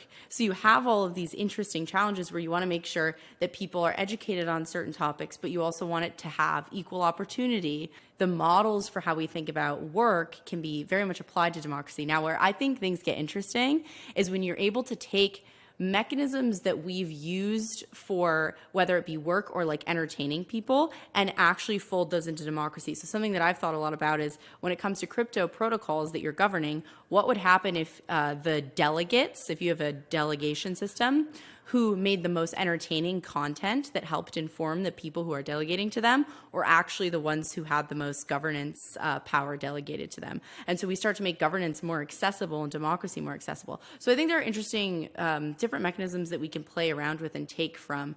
Games obviously are also entertaining, and so there are interesting aspects there too. When I first read Radical Markets, what I liked about it was specifically this idea that we could play around, again, with the systems that we have today. So we can say, okay, currently the way that voting works is X, Y, and Z. If you applied quadratic voting to this, you know, election or whatever, here's what the outcome would be, and here's how different that is. And I think that a lot of DAOs are experimenting with that type of paradigm where you're sort of trying something new and interesting. What I like about something like quadratic voting is issue-based voting. I think that's like much more interesting, where you sort of allow people to say, okay, I have this allocation, I care this much about this thing. And that paradigm, whether it's quadratic voting or other paradigms of allowing people to choose issues they actually care about, is really interesting to me. I think what DAOs are running into now is you can create a lot of systems, like democratic systems, but the capacity of a human brain is limited. People care about what they're going to eat for dinner and then sometimes governing a protocol or a country. And so you sort of have to like balance those two things. And I think what I've noticed about DAOs is they gave people a lot of power, and people should have that power. But what's becoming more important is actually helping people signal and decide what they want to have decision or computing power spent on and what they don't. And that I think is really interesting, and it's sort of modeled well in quadratic voting. But I think it's the same way in DAOs, and that we're sort of realizing, oh, people don't care about every single issue. And the people who do can, but you know, they're not going to be wasting a bunch of energy thinking about 27 different things. And if they are going to think about 27 different things, they're not going to have a massive stake in any one of those. So I think that's a big sort of influence in the way that I'm thinking about DAOs and what I'm seeing DAOs experiment with. That's super, super important, at least going into the next wave of DAOs.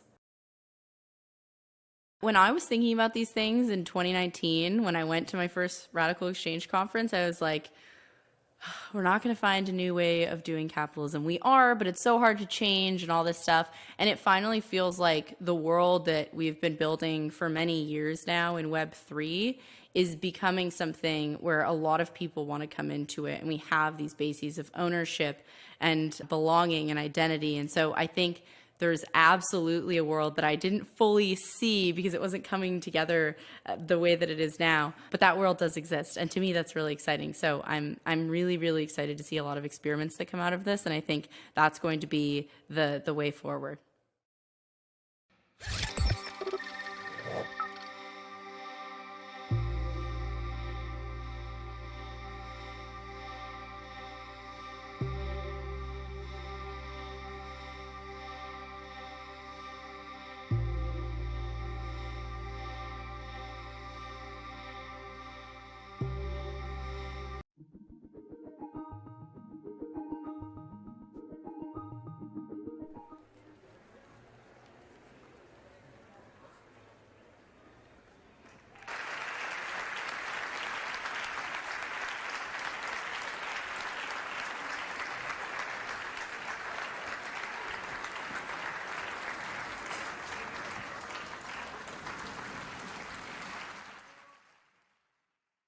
Hello, my name is Benjamin Mayer Fuchs.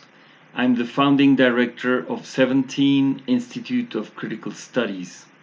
We are based in Mexico City, and this 2021 we're celebrating the 20th anniversary of our institute.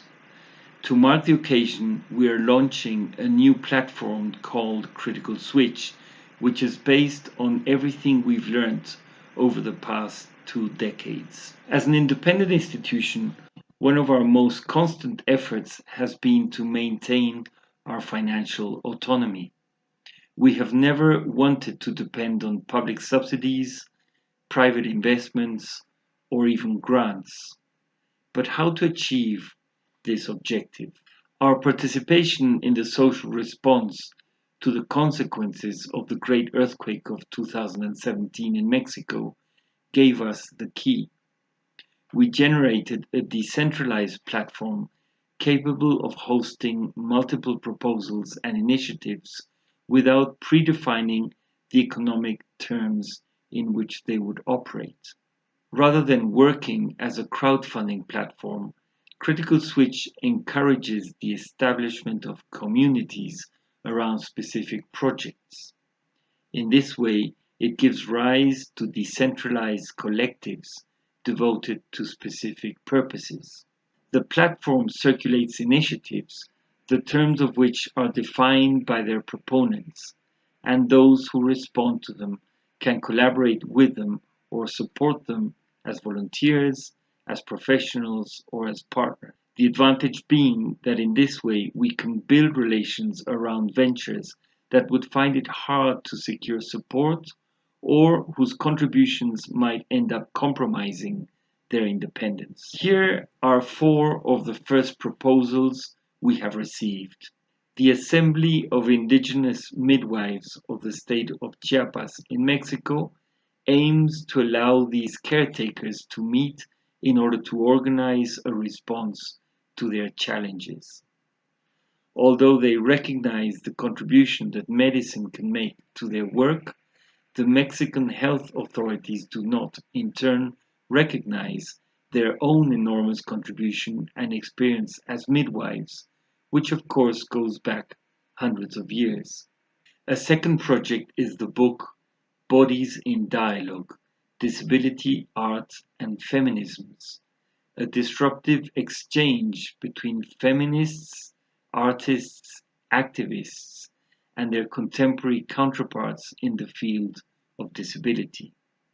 This project is relevant to the entire Spanish-speaking world, and it cannot risk entanglement with institutional commitments. We have also received a proposal for a facsimile edition of the book Epidemiae Historia of 1651, the first treatise mentioning the word epidemiology, whose current importance is of course evident. The securing of resources through Critical Switch will allow this edition a series of conceptual and creative possibilities that would not necessarily be granted by sponsors. Finally, the animated short film The Strange Case of the Bullet Man can locate through Critical Switch animators and artists the world over willing to partner beyond the canons of the industry. This quartet of international initiatives illustrates the scope and flexibility provided by the platform. In a time of diminished possibilities, Critical Switch multiplies horizons. In addition to giving forth to collectives around each initiative, Critical Switch will build an encompassing community, bringing together all groups formed by each particular initiative. This great alliance will be housed by a new social network called The Mutual. The Mutual, or La Mutual, is destined to relate and strengthen the cultural, social, and academic sectors on a continental level, in Spanish, in Portuguese, and of course also in English. Following the well-known curatorial line of the Institute, Critical Switch and the mutual will thus provide support for all sorts of critical undertakings, giving executive capacity to reflections and dialogues cultivated within, but also beyond the Institute. Join us. We already await your participation, your proposals, and your initiative.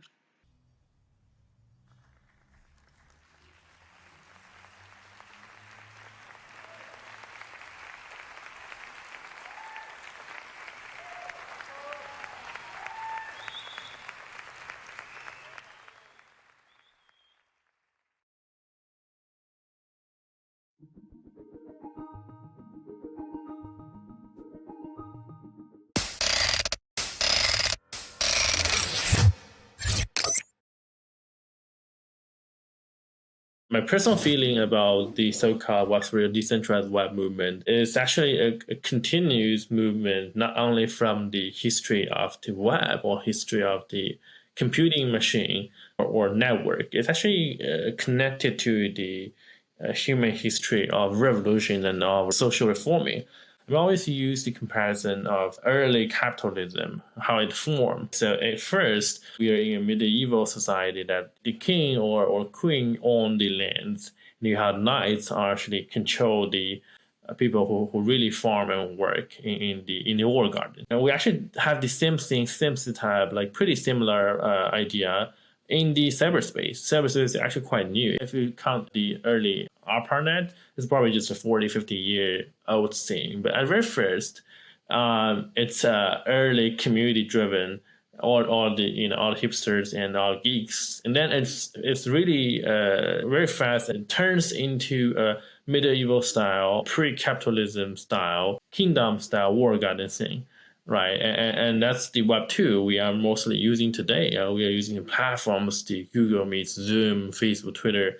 That's all driven by kings. The king may retire, like Jadasi, he may step up. There will be a new king selected. It's always like a handful of elites control the platform, and there's no movement of data. There's no movement of a free market. There's nothing like that within these platforms or between these platforms.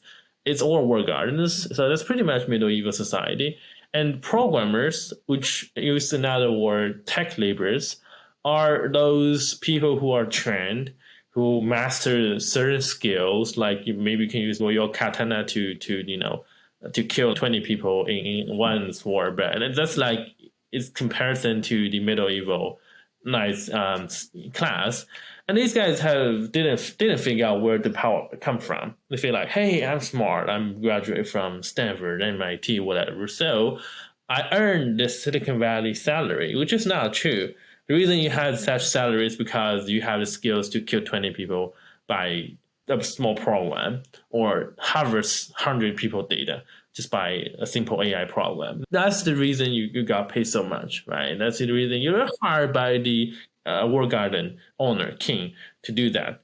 The whole open source movement, free and open source movement, and Web3 movement, you just give different name on the revolution, or the independent cyberspace, or are actually referring to one concept that has to be a free market between those war gardens.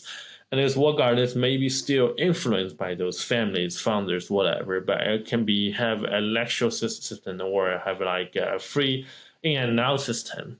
You can carry your data out from Twitter to Facebook and vice versa, and then you can say goodbye to King Zach, whatever, right? And that will be the pretty much like the early capitalism revolution we've witnessed in the early Europe, then the early American that spread out in Asia that formed the modern society today. And nation state is just the collateral thing of that revolution, right? It's like, hey, we don't speak same language, so we form a nation state here based on our culture, and we have our different social system, but it's like pretty much a little bit left or a little bit right based on the modern society common sense. And we're driving us to this new form of cyber modern society that will eventually have more ownership or more saying of who we are and what we can do. It can be a little bit similar to the early capitalism. That's Wild West, right? I mean, early capitalism is Wild West, that people are just go around and harvest other people's money. Well, yeah, sure. But it's way better than medieval society. You have to admit that. So we're in the turning point, and all the regulatory problem and all the back and forth, it's pretty much like what I read in the history book. So that's my feeling about Web3.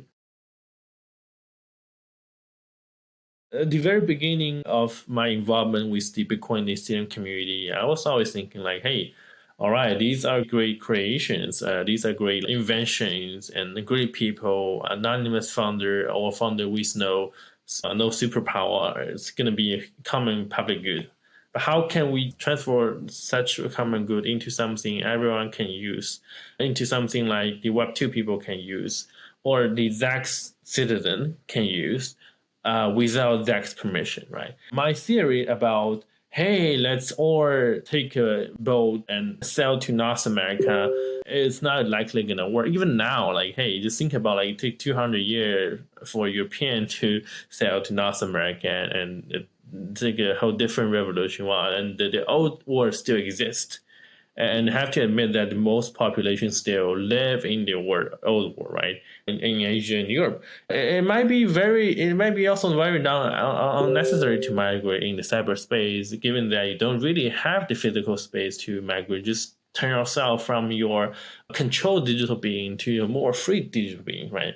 So that's the reason I started Mask Network. The first is just called Mask, that we want to mask over the existing social network or Web2 platform that, hey, stay on Twitter or Reddit or YouTube, doesn't matter. And you will have these freedom by Web3 power, but just like you stay there, don't need to migrate. That's also what really happened in real history.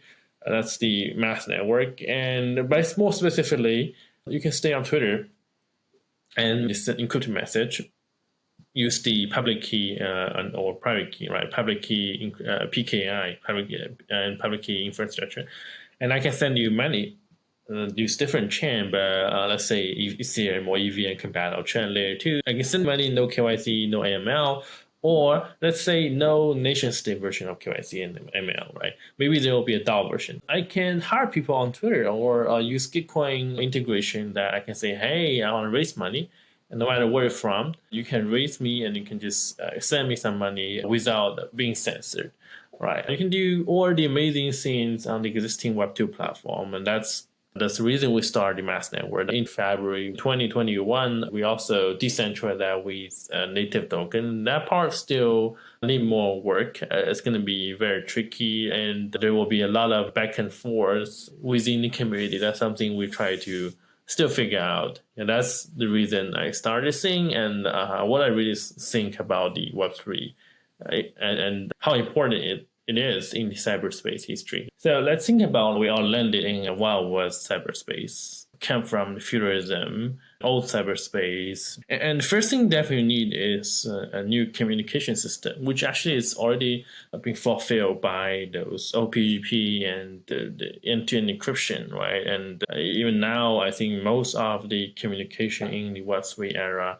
is based on Signal or Telegram, which is like technology that established in 90s, even 80s, 90s actually. And then you think about like, hey, okay, we might need our own financial system, and we need an own digital gold that is make sure not really going to be some gold actually in other countries' bank on the ground, and you cannot retrieve back, right? So okay, we invent the digital gold, Bitcoin, and maybe it's not really the perfect version, but it's actually going to work, and then it's more involvement based on that. When it comes to Ethereum or the other similar public chain or elements like that, it's actually more like a social computing system that the governments or digital community might issue bonds, might need to raise money and run the money together, and might need to host and store something in a permanent storage That's all the thing we need to do, and it seems like it's partially solved by a similar technology, but mainly driven by the web's public chains, right? And then after that, you need to think about like only a handful of people can really understand how the judicial system works in most of the state. We have new form of class. We have new class of laborers, right? There will be labor union, right? We need to fight back for our own right, or maybe something similar to labor union. I was wrong because I think that may become pretty late stage, but it seems like now YGG is doing a pretty good job. It's become one of the largest labor union. From the population perspective, from the labor union member perspective, it's probably not really top 10. But I've been watching all of these experiments and figuring out, okay, maybe one machine under one account, one Ethereum, and one machine farming machine of RxC, it's actually family hope. It's like 5 guys, play just to join the labor union. It's actually pretty powerful. And speak of the GDP it generated, if we really calculate the RxC market cap right now, it's killing. So we have the labor union. We have something that beyond the existing nation state that the Philippine people and the Malaysia people, or maybe other Southeast Asia people and the South American people can feel they're part of this huge family, which is, quite rare in this century and maybe can only find in the early 90, 90-20, 90-30, 90-40. That's pretty. Not even really in the Soviet Union. You can't see that in a single nation state. And that's the elements. Maybe I'm wrong, but it's evolving. Then you have the labor union. You have to vote, right? You have to say, okay, I will elect another guy. Maybe not the founder, because the founder has become lazy and rich, not really care about us anymore. You have your new governance system and you have your new voting system. It's the early stage where people try to attempt to purchase the constitution. That's something very huge. There's many great activists formed or influenced by Taipei's local community like the G0V. There's many other similar groups. I would like to ask the RadicalxChange community, no matter locally attendance or metaverse attendance, or even the local government official in Taipei City or within the governance. I think like last time we had a Singapore government member in the audience. No matter where you're from, what's your background, we need to learn those new tools like DAOs, right? Like stable coins, and then try to promote those new tools within the Web2 platforms using Mask or maybe other things, doesn't matter, but just say, hey, I have some DAI stablecoin. It's the people's money, right? And I want to send it over on Twitter. Let's use Mask and randomly send it over on Twitter if you have money. Or you say, hey, I don't want to waste my money. I want to teach people how to vote. Try out DAO snapshot maybe and show it on Twitter at everyone interesting. I say, hey, check out this. Install the extension, install Mask, or install other thing, and say, hey, let's vote on Twitter in the DAO. It's just something we need to learn. And organizations like GOV and other civil rights group across Asia and across the world should have access to the new tools, should keep promoting these tools in the mainstream platform that without these freedoms, maybe use Mask as the middleware and tell people that these things are coming.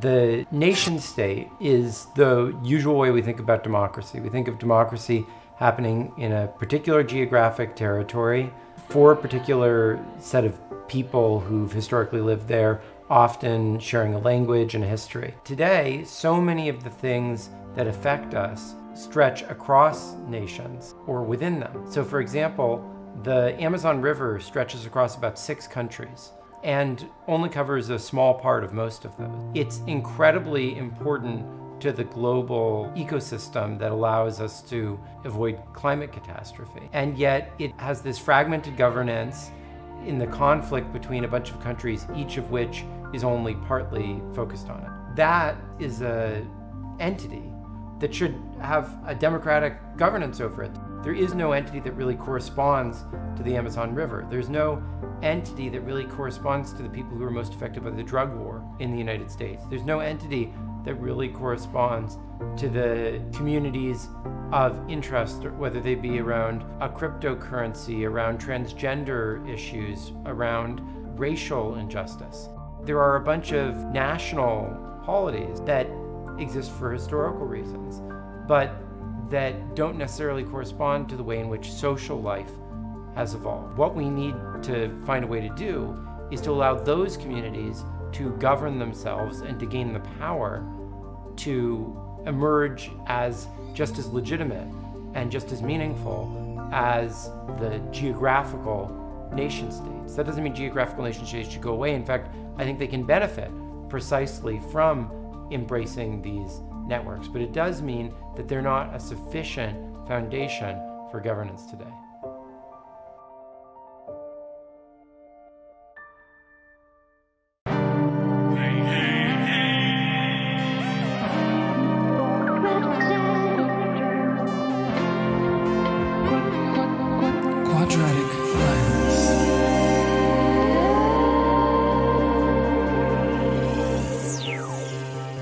Our mission is to build and fund the open internet, and we do that by empowering digital creatives to earn a living building it.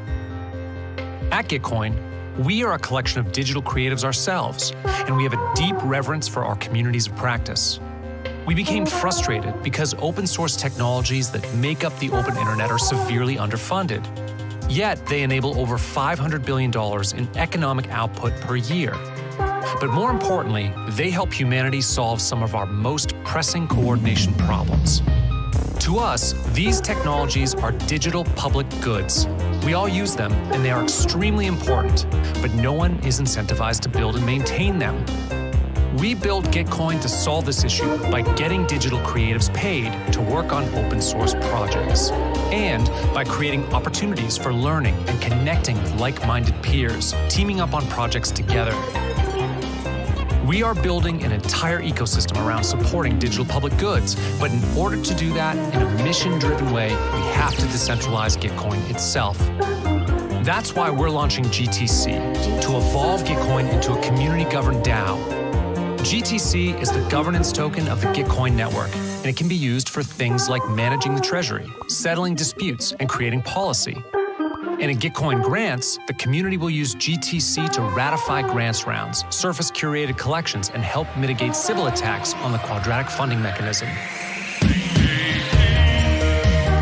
GTC puts the future of Gitcoin's community in your hands, so you can help direct and support digital public goods. Join us to build a world where open source technologies are funded in a democratic way, a world we call Quadratic Lands. A better, freer world for digital creatives everywhere. Together, we'll take the journey to Quadratic Lands.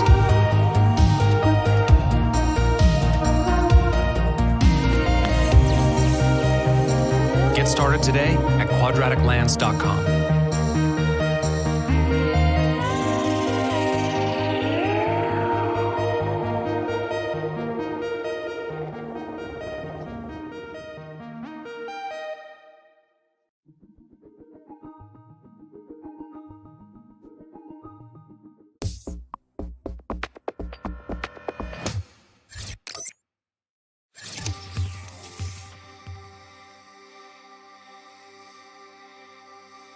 Our guests today are Jasmine McNeely. Jasmine is an associate professor in the Department of Telecommunication in the College of Journalism and Communications at the University of Florida, where she studies information, communication, and technology with a view toward influencing law and policy. Her research focuses on privacy, online media, and communities. And Ulysses Mejias is professor of communication studies and the director of the Institute for Global Engagement at SUNY Oswego. His research interests include critical internet studies, network theory and science, philosophy of technology, sociology of communication, and political economy of digital media. Thank you both so much for being here today. It's great to see you. Thank you. Thank you, Matt. What I'd like to do today is invite both of you to share some of your thinking about data, proceed from there into a kind of a more open conversation. I think a great place to start, Jasmine, I have been listening and reading and following your thinking about the idea of an ecological approach to data governance, which resonates with me very deeply and has influenced my thinking about sort of what governance institutions for data should look like. I wonder if you could help get us started by telling us a little bit about that work and the thinking behind it. My thinking for the ecological approach deals with the complexity of data and also a rejection of myths about data and abstract thinking about data that has not served us well when we think about all the implications of data use on individuals and communities. And not just short term, but long term data use, the training of models, the emerging artificial intelligence, but biometric and machine learning decision systems that continue to be made and continue to be used, even in spite of studies and findings that there's a problem with data, but not just data, but the systems in which data are collected. And so the ecological approach uses, old school thinking about human development and how the environment of a person shapes how that person or what that person becomes or has an influence in, at least. So using Brofenbrenner, taking a look at the environment that a person grows up in. And the idea is that data represents the person, the individual, because most data collected, most of the data that we're talking about is not just data about some random thing that has no connection to humans, but is the human or connected to humans. And that's the perhaps problem, I guess. So thinking about data itself or the human, then branching out the networked nature of data. So data is never singular. It's never just about one person, but it's about that person and all the people connected to them in various ways. But then how that shapes what the data says or can be interpreted as saying and how it can be used. And then branching out more the institutions, the structures that have the implications for data and how it's structured, but also how it's used, how it's collected, how it's stored, how it's protected. Thinking about things like compliance, but also regulation, but lack of regulation as well. And then ultimately the various environments, the social, the cultural, the political, the legal environments in which data happens, data collection, data usage, data models, all of these things happen. And what are those implications for data itself? But really what I'm saying is what are the implications for us and our communities? And I think this is a way to think about governance and what needs to happen as we examine those different areas and how they play roles in the various aspects of data, but also the harms that come from this kind of open and free collection of data. We just to say it's just data, thinking long term about what that means for all of us. So there's one thing that strikes me about this is that the sort of paradigm of property is something that we have pulled out of the history of our institutions and are now very accustomed to applying it to whatever we see, basically, and thinking, how do we shoehorn this thing that we see into the framework of property, right? And thinking about data ecologically, as you are, it strikes me as a way of, as an alternative, right? It's like, it's nature doesn't know anything about property, right? So it's, looking at things in this deeply interconnected way is the way out of this propertizing of everything sort of mindset.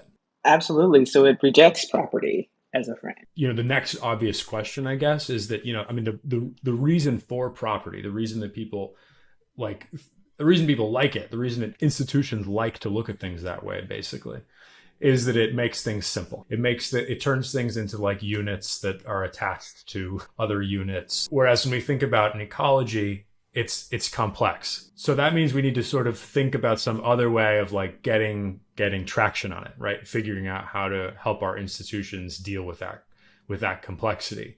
One part of your thinking that has resonated with me there is, when we think about governance of data, we can think about it in different spheres. You've talked about this sort of micro, meso, exo, and macro spheres. I wonder if you could say a little bit about that. I think that this sort of thinking points away towards a sort of practical, non-property way of looking at data governance. There are different spheres, micro being the data itself and the beginnings of the network, moving out macro. So we have that network, the community, all the other people, and all the other kinds of organizational things that are connected. Scope out more, we have the exo, and these are institutions, right? Are larger organizations that are driving kind of policies and impacts and things like that. And then, of course, the complete larger system that is our environment or environments that run back and forth. Now that flattens everything out. It's a useful model, but we know that ecology is messy. And so like nothing is ever just so perfect as this, 1D, 2D version of a model, but it allows us to think about that thing. But it does reject property because it says, look, if data is the human, we usually don't go around owning people. We have historically, but we reject that line of thinking.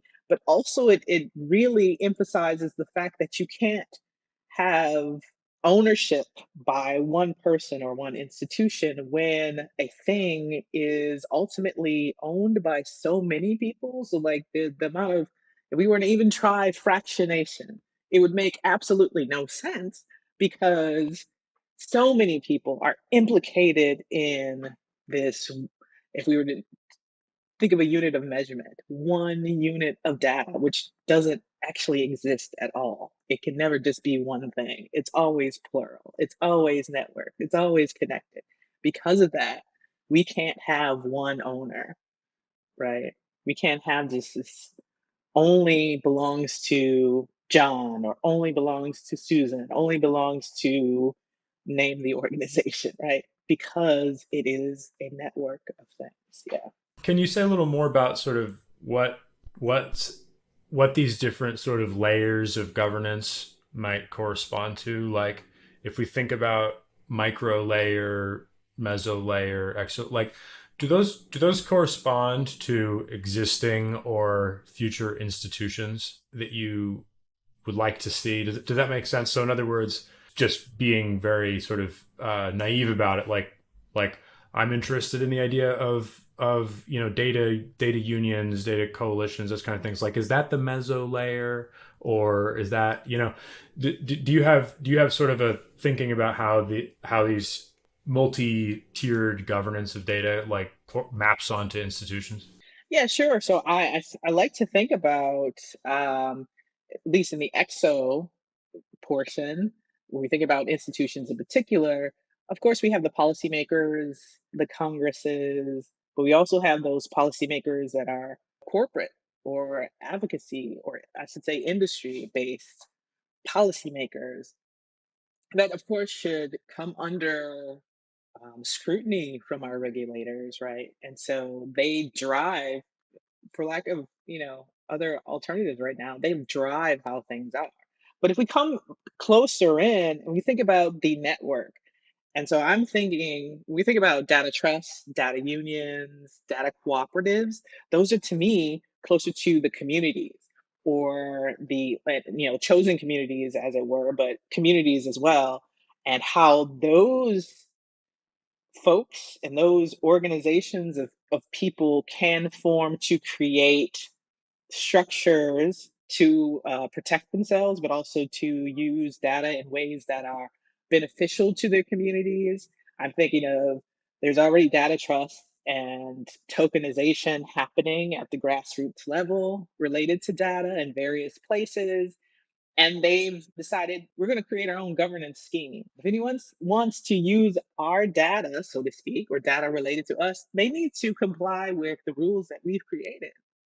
So whether that's a data trust or cooperative or union, they've created rules, governance rules. This is how you interact with us. This is how we interact with each other.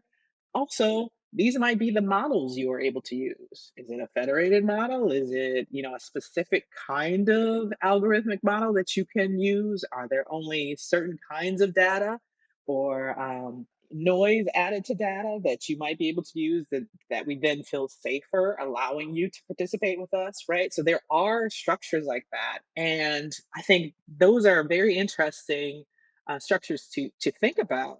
The fact that while we're waiting for policymakers at the legislative level to do something good, I should say, the communities and groups have themselves decided we're going to create these structures that help us, that assist us in doing things. It'd be great to lay the foundation a little bit about sort of privacy enhancing technologies and things, and talk about how those might fit into like community led governance solutions.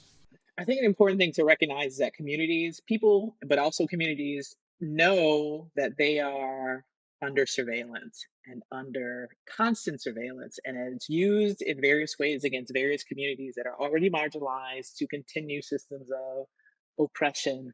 So people have educated themselves, but are educating each other about different ways to, one, protect themselves, which ultimately means protecting data, disallowing the collection of data about you, about your community, whether this is going to actual community board meetings or like city council meetings to advocate for the stopping law enforcement in particular from using data collection devices of various kinds, or you know doing the grassroots protection. How do I use a onion browser? How do I stay away from certain sites? What are dark patterns and how do they manipulate us into giving up more information? What is, what are the different kinds of surveillance devices that might be available and implemented in our communities that I need to be aware of, and then try to avoid or use systems that are different, that make it harder for people and organizations to collect data about us, right? So those things are happening. People are teaching each other how to, use different technology, or what does it mean when something says this, or how to get out of a site that, wants me to do certain things, right?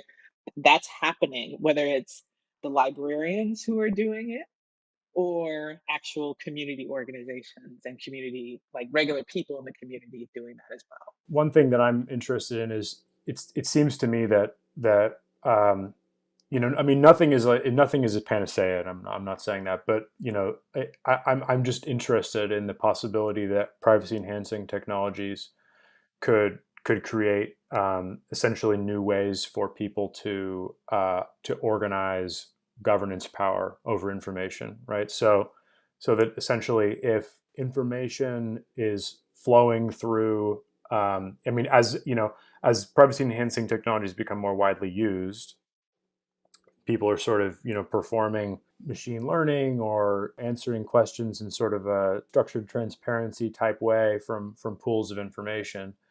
There will be an opportunity to locate the governance power over sort of privacy protected pools of information in communities and in kind of democratically organized grassroots forms. Do you see people exploring this? Do you think that privacy enhancing technologies are going to unlock that possibility, or if not, what do we need to do to make them to sort of make things go this way and not the other way? There are communities and organizations who are looking into using things like blockchain for distributed autonomous communities and organizations.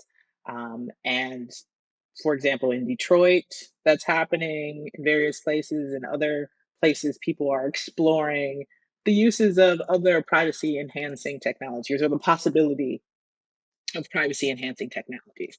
What I would say, though, is a dependence on technology always brings with it issues, right? because we are offloading onto technology so much more than it actually is able to do right now. So it's great to think about blockchain and the possibilities, but we also know there are issues with blockchain. And blockchain is not always privacy enhancing.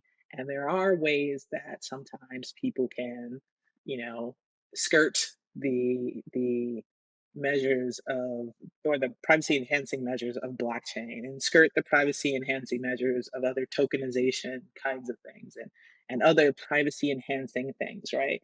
And so when we offload onto technology so much more than it can do, we can find ourselves right back in trouble, or perhaps in more trouble, because we've allowed ourselves to be even more vulnerable with respect to all of the things that we want to keep private or obscure. And so I think while technology has the possibility, of course, of assisting us with keeping, or at least mitigating, the effects of data extraction, as probably Ulysses can talk way more about, um, it is dangerous to put our hopes on technology solely. To be clear, I couldn't agree more. My general philosophy is not, not that technology will save us, but we have to make sure it does what what it can do and not what it might do. But that's a good transition to Ulysses. Ulysses, I wonder if you could say a word, maybe just introduce listeners who are unfamiliar with your work to some of the big ideas on sort of data colonialism and data extraction. That would be great. Sure. Thank you, Matt, and thank you, Jasmine, for those comments. I was taking some notes, and it really sparked many ideas. I think when both of you were talking about this notion of, can we think of a world without property, or at least a world in which data is imagined in non-proprietary ways, I do believe it's possible, but right now it feels like an exercise that's too far into the future. I think, at least as far as I'm concerned, we need to begin with a realistic look at what we have today. And even if we manage to conceive of data in communitarian and non-proprietary ways, we're still talking about something that is built on top of property, of a system where property is everything, where money and capital are everything. So, I mean, that was my basic complaint, so to speak, when people were talking about information wants to be free and the internet is creating this communitarian space. It's like, well, yes, but the internet is built on top of this infrastructure that costs money, and that is based on this notion that property is everything. So that's sort of what lies at the basis of this concept that Nick Coldry and I developed in our book, The Cost of Connection, that we called data colonialism. And just to give you sort of like the official definition, just to start thinking about what that means, we say that data colonialism is this new emerging order, it's still unfolding, for the appropriation of human life so that data can be continuously extracted from it for profit. So we're not saying all data is bad. We're specifically talking about the extraction of data from our lives, from our social lives, for the explicit purpose of generating profit.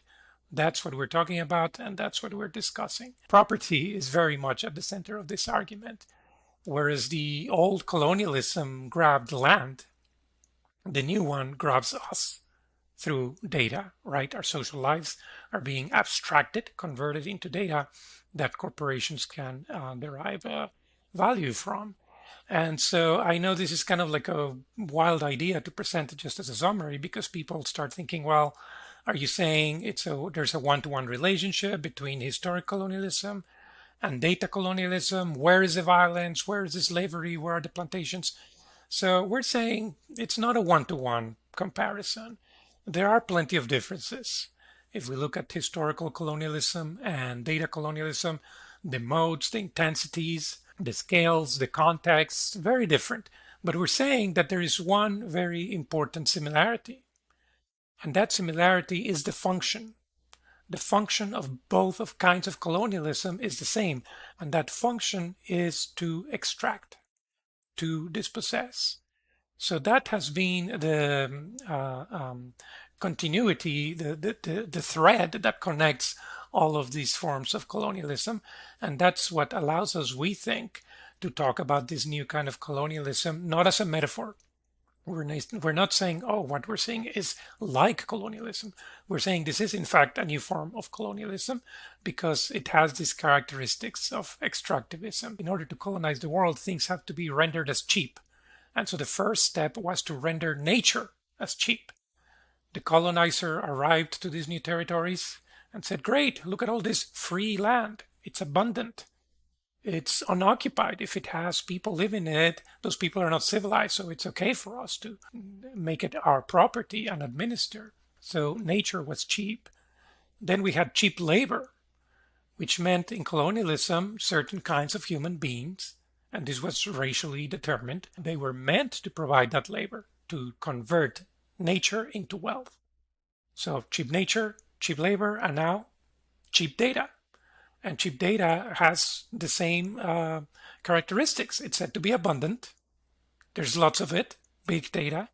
It's said to be free. It's just there for the taking, right? It doesn't have an owner. Yes, you and I might generate it individually, but by the time it gets aggregated, then, it's not really ours. Because guess what? It takes a big corporation with advanced technology to convert that resource into something useful, right? Just like oil. You and I can't do anything with oil. It takes a big corporation with the refineries, with the petrochemical engineering knowledge to convert that resource into something useful. Same thing is being said with data. We generate it throughout the day as we go along, but it has no value to us individually. It's only when these corporations take it and transform it that it acquires value. And the last point I'll just make right now, not to lose sight of the fact that then this new colonialism is coexisting with the legacy of the older forms of colonialism. Those haven't gone away. So whether we're talking about violence to the environment, racial violence, violence against poor people, women, all of those continue and exacerbated through this new form of colonialism. So it's like one layer of abstraction and violence built on top of other layers. I think you're putting your finger on a worry that we should all be thinking about more seriously, which is basically that, if you look at like the early days of the internet or the information wants to be free thing and all of that, there was kind of an effort there to build a non-proprietary world, to build a non-proprietary system.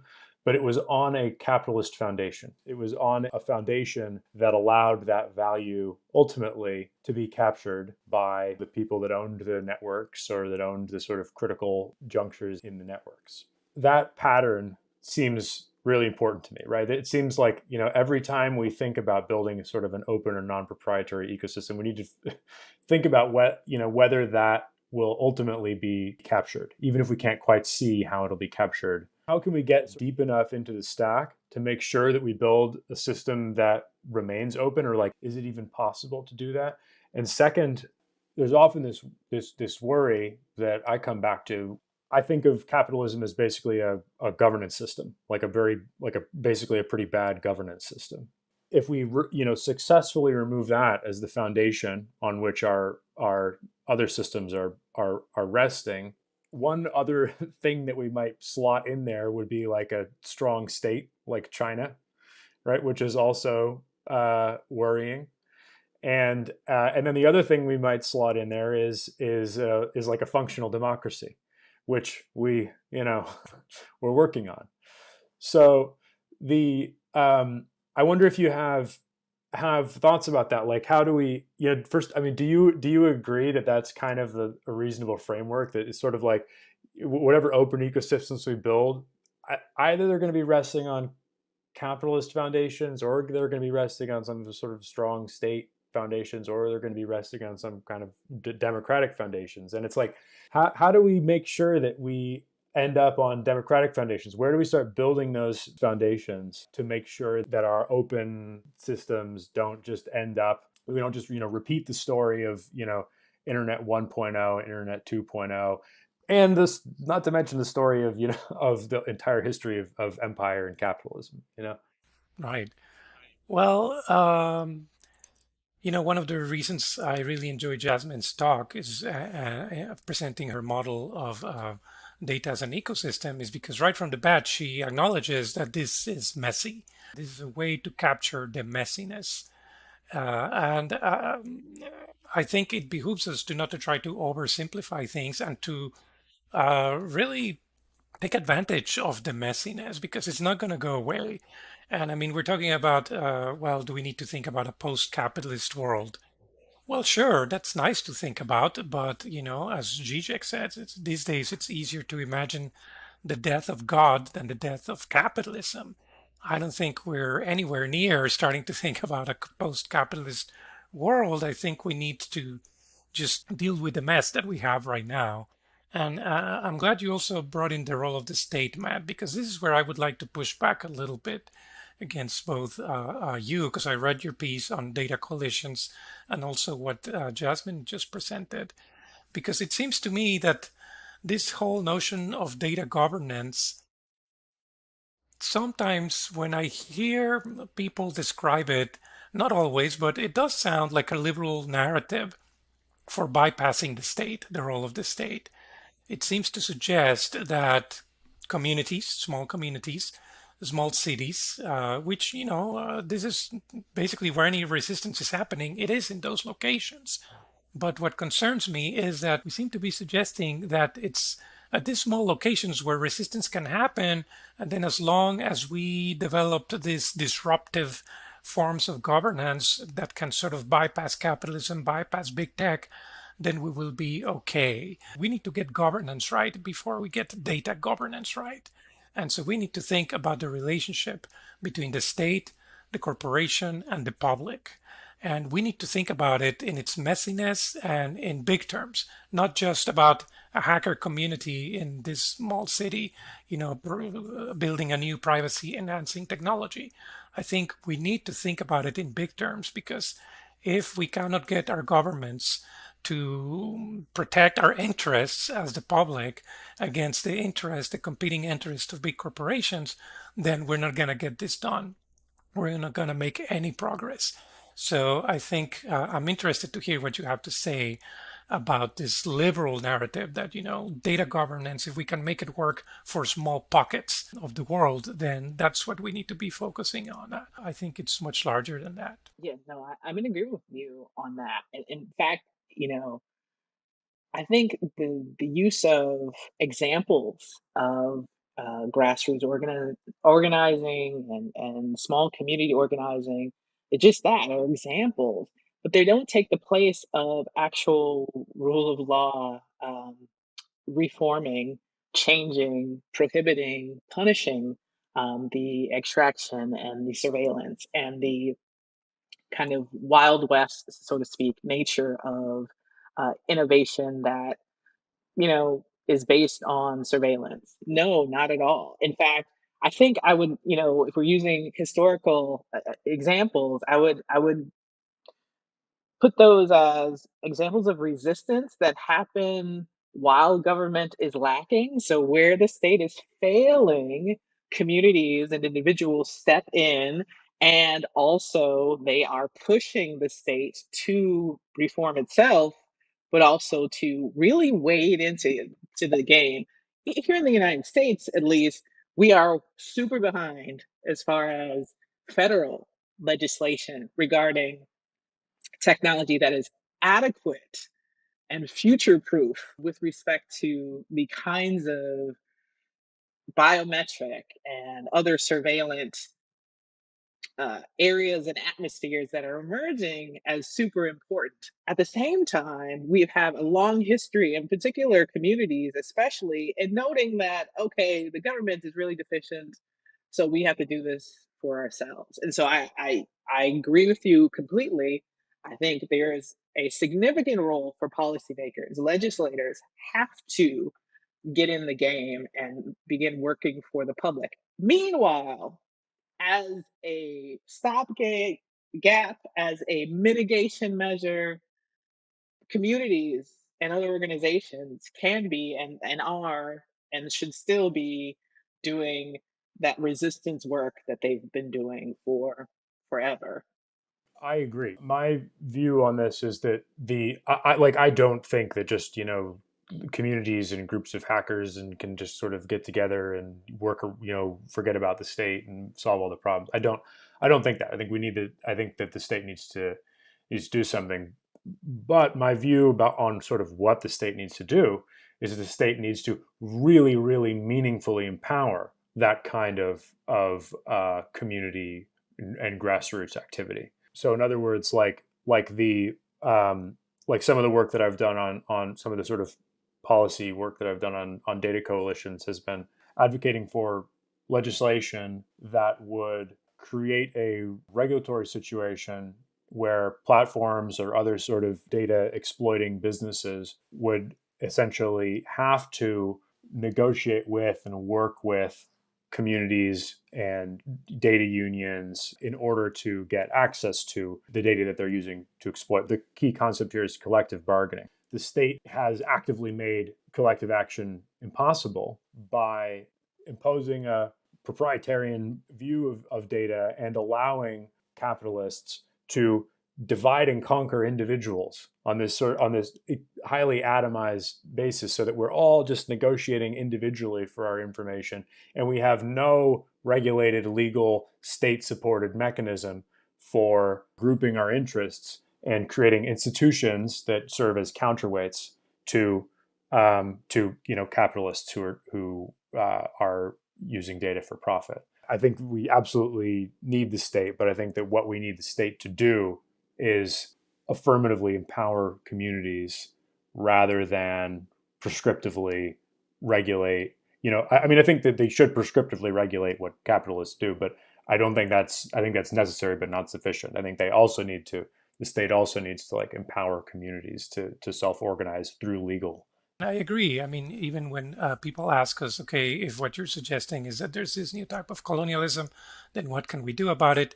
One of our main points is that we need to resist it the way we've always resisted colonialism, which is through imagination, through creativity. And so, as Jasmine was suggesting, the role of the community is very important. The role of the individual, right, is very important, and creativity, because even when colonialism wasn't able to be resisted with the body, it could be resisted with the mind. And we have 500 years of a very rich cultural movement of different peoples throughout the world of how they've done that. We can learn from them. I don't mean to suggest we can appropriate their struggles, because they're not ours, depending on who we are. But we can certainly learn from them. Yeah, I'm glad to hear also that sort of more nuanced approach to the state, Matt, because I agree. And, I don't think the solution to this is to create like these big collectives or unions where we can collectively get together and defend our rights vis-a-vis big tech. I think it is the government that needs to provide those rights to everybody across the board, not just this community, that community, not just empower this group or that group. Those need to be universal rights. And I agree also with Jasmine that we're very, very far behind in that area, because our federal government is not interested in telling corporations no.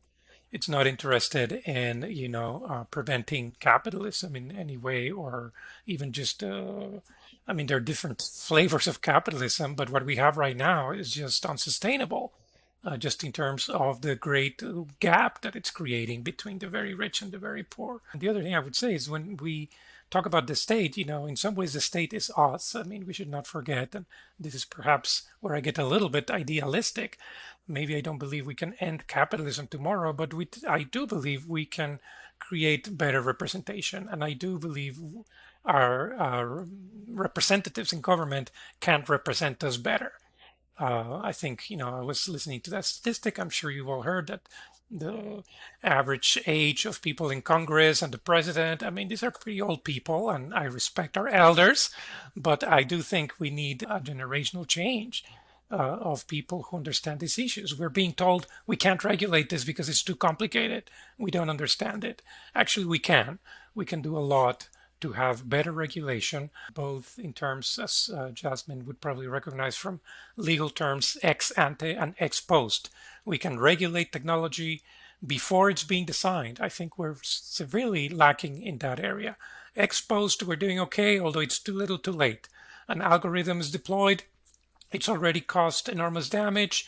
Millions of African Americans have been denied healthcare or been given a very different kind of healthcare than white people. That's already happened. And okay, so we need to legislate it now, ex post.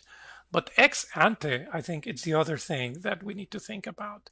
How do we basically change the tools to design this technology so that from the beginning you cannot design something that is damaging to humanity and to society? You know, if we have software to design buildings, and I don't know much about these things, but I'm assuming if you're designing a skyscraper and your software can tell you you're not making the walls thick enough to support all of this weight, we need basically the same kind of tools so that when people are designing an interface, a database, an algorithm, you know, it can catch or it can ask the right questions at the right time so that people cannot design extractivist technologies that easily. Yeah, I think that's really important at the ideation stage, right? Even for closing certain business models of, and I think that's part of where we are or why we are where we are right now is the allowance of certain business models, deregulation. When there were regulations that could have stopped certain things from going the way that they are, not everything, of course, but certainly the mega organizations that we deal with and are always coming up in the conversations like these related to data extraction, surveillance, but also government surveillance. And that ecosystem of government to corporation, corporation to government, data extraction, data use, data access, that is really important as well. But just even at the ideation stage, like, we can, of course, we can create regulation, we can create legislation that says, no, you know, that's not the way to go. I mean, we do it in the car industry, right? If I want to design a car, I cannot design an engine coal-based that pollutes, you know, the hell out of the environment. There are standards, emission standards, regulations. Are you telling me we cannot do the same? We absolutely can. And I think, well, one of the problems that, you know, continue to say this, not just me, but several other people, is our resting regulation and many things on this whole idea of consent and what actually does consent mean, and can you consent to all these different uses of data, but then like the long-term implications of those uses of data. Can we get out of that? Can we get away from, oh, if you gave us permission, then guess what, you're out of luck? Can we create legislation that says, no, organization, you have to practice data minimization? Like, do you need all of this? No, you don't need all of this. Can you live with just the name, maybe, and just like certain pertinent information? Probably. Can you put the onus not on the user or person and put it on the organization to behave in certain ways or not behave in certain ways? Absolutely. But the unfortunately, there's limited proposals, limited legislation that actually places the onus, the burden on the organization, but instead still keeps up with that individualistic consent frame that, you know, we can't do anything about, or as far as shifting power and protecting people. My worry here, and I worry about this really not from like a sort of a neoliberal regulation is bad perspective, but from a like, I don't want the world to be destroyed perspective. I just worry that regulation comes too late.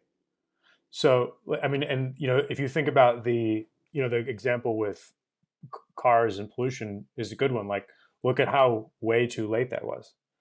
You know, I mean, don't we have to come up with some better way of basically pointing our industrial technological efforts in the right direction before they cause massive, you know, harm that is like impossible to clean up?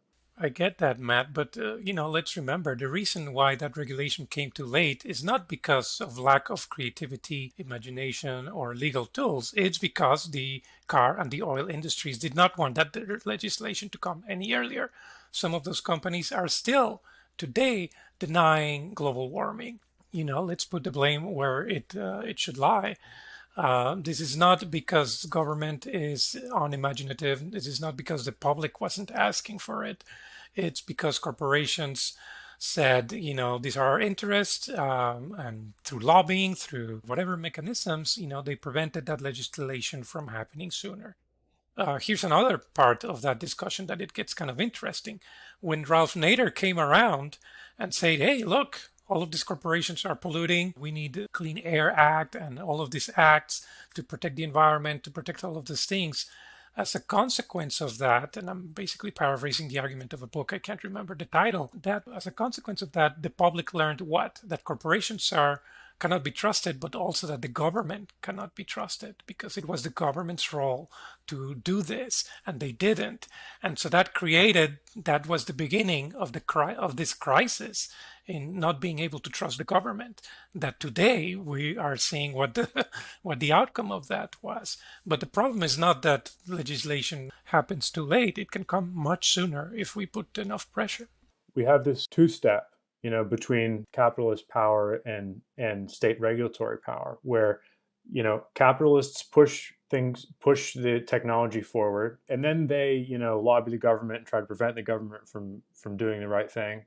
And then too late, the government is able to do something. So it's not the government's fault. Like it's just a dysfunctional dynamic. So to me, that's why I'm attracted to just how do we get out of this sort of back and forth dysfunction? There's this kind of idea of like a civic sector, or basically getting non-profit motivated, non-state institutions to become more the drivers of technology. But I'm kind of attracted to that general constellation of thinking because to me it seems to break this just dysfunctional codependent back and forth between state and capital.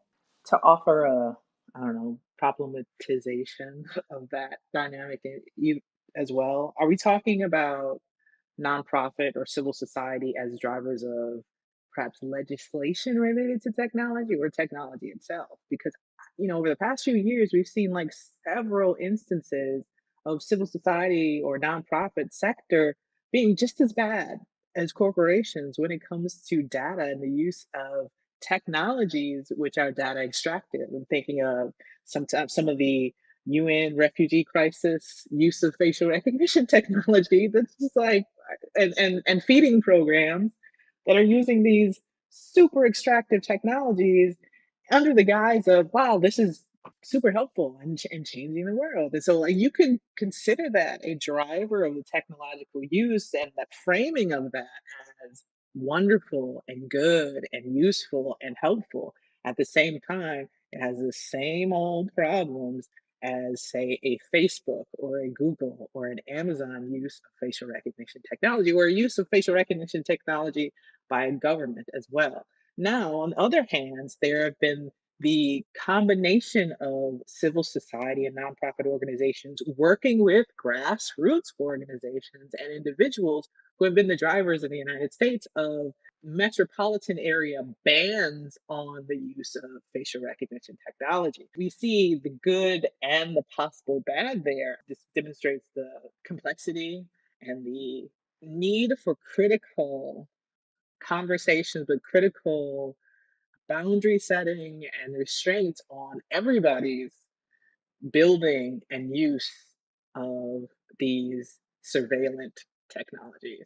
And I agree with you, Matt, that, I'm not suggesting, the government, we should trust the government and the government is the one to lead the way. Clearly, even looking around us, that's not the case today. And looking historically, we know also that colonialism was always a partnership between the state and private interests.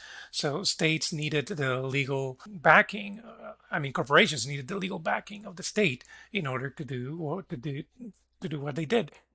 And you mentioned China, which is also the other extreme, right? What happens when the state gets complete control of how to collect data? Singapore is another good example these days of states that run amok with the data collection and use it for all sorts of nefarious purposes. So it does need to be a dance, and it does need to include civil society, Matt. I agree with that very strongly. And I think perhaps one model is also the model of algorithmic impact assessments. And I know Data and Society and AI Now institutes have put out white papers basically arguing that there's already this model for assessing the impact of technology in communities. And it's a model that requires to bring to the table the state, corporations, and civil society.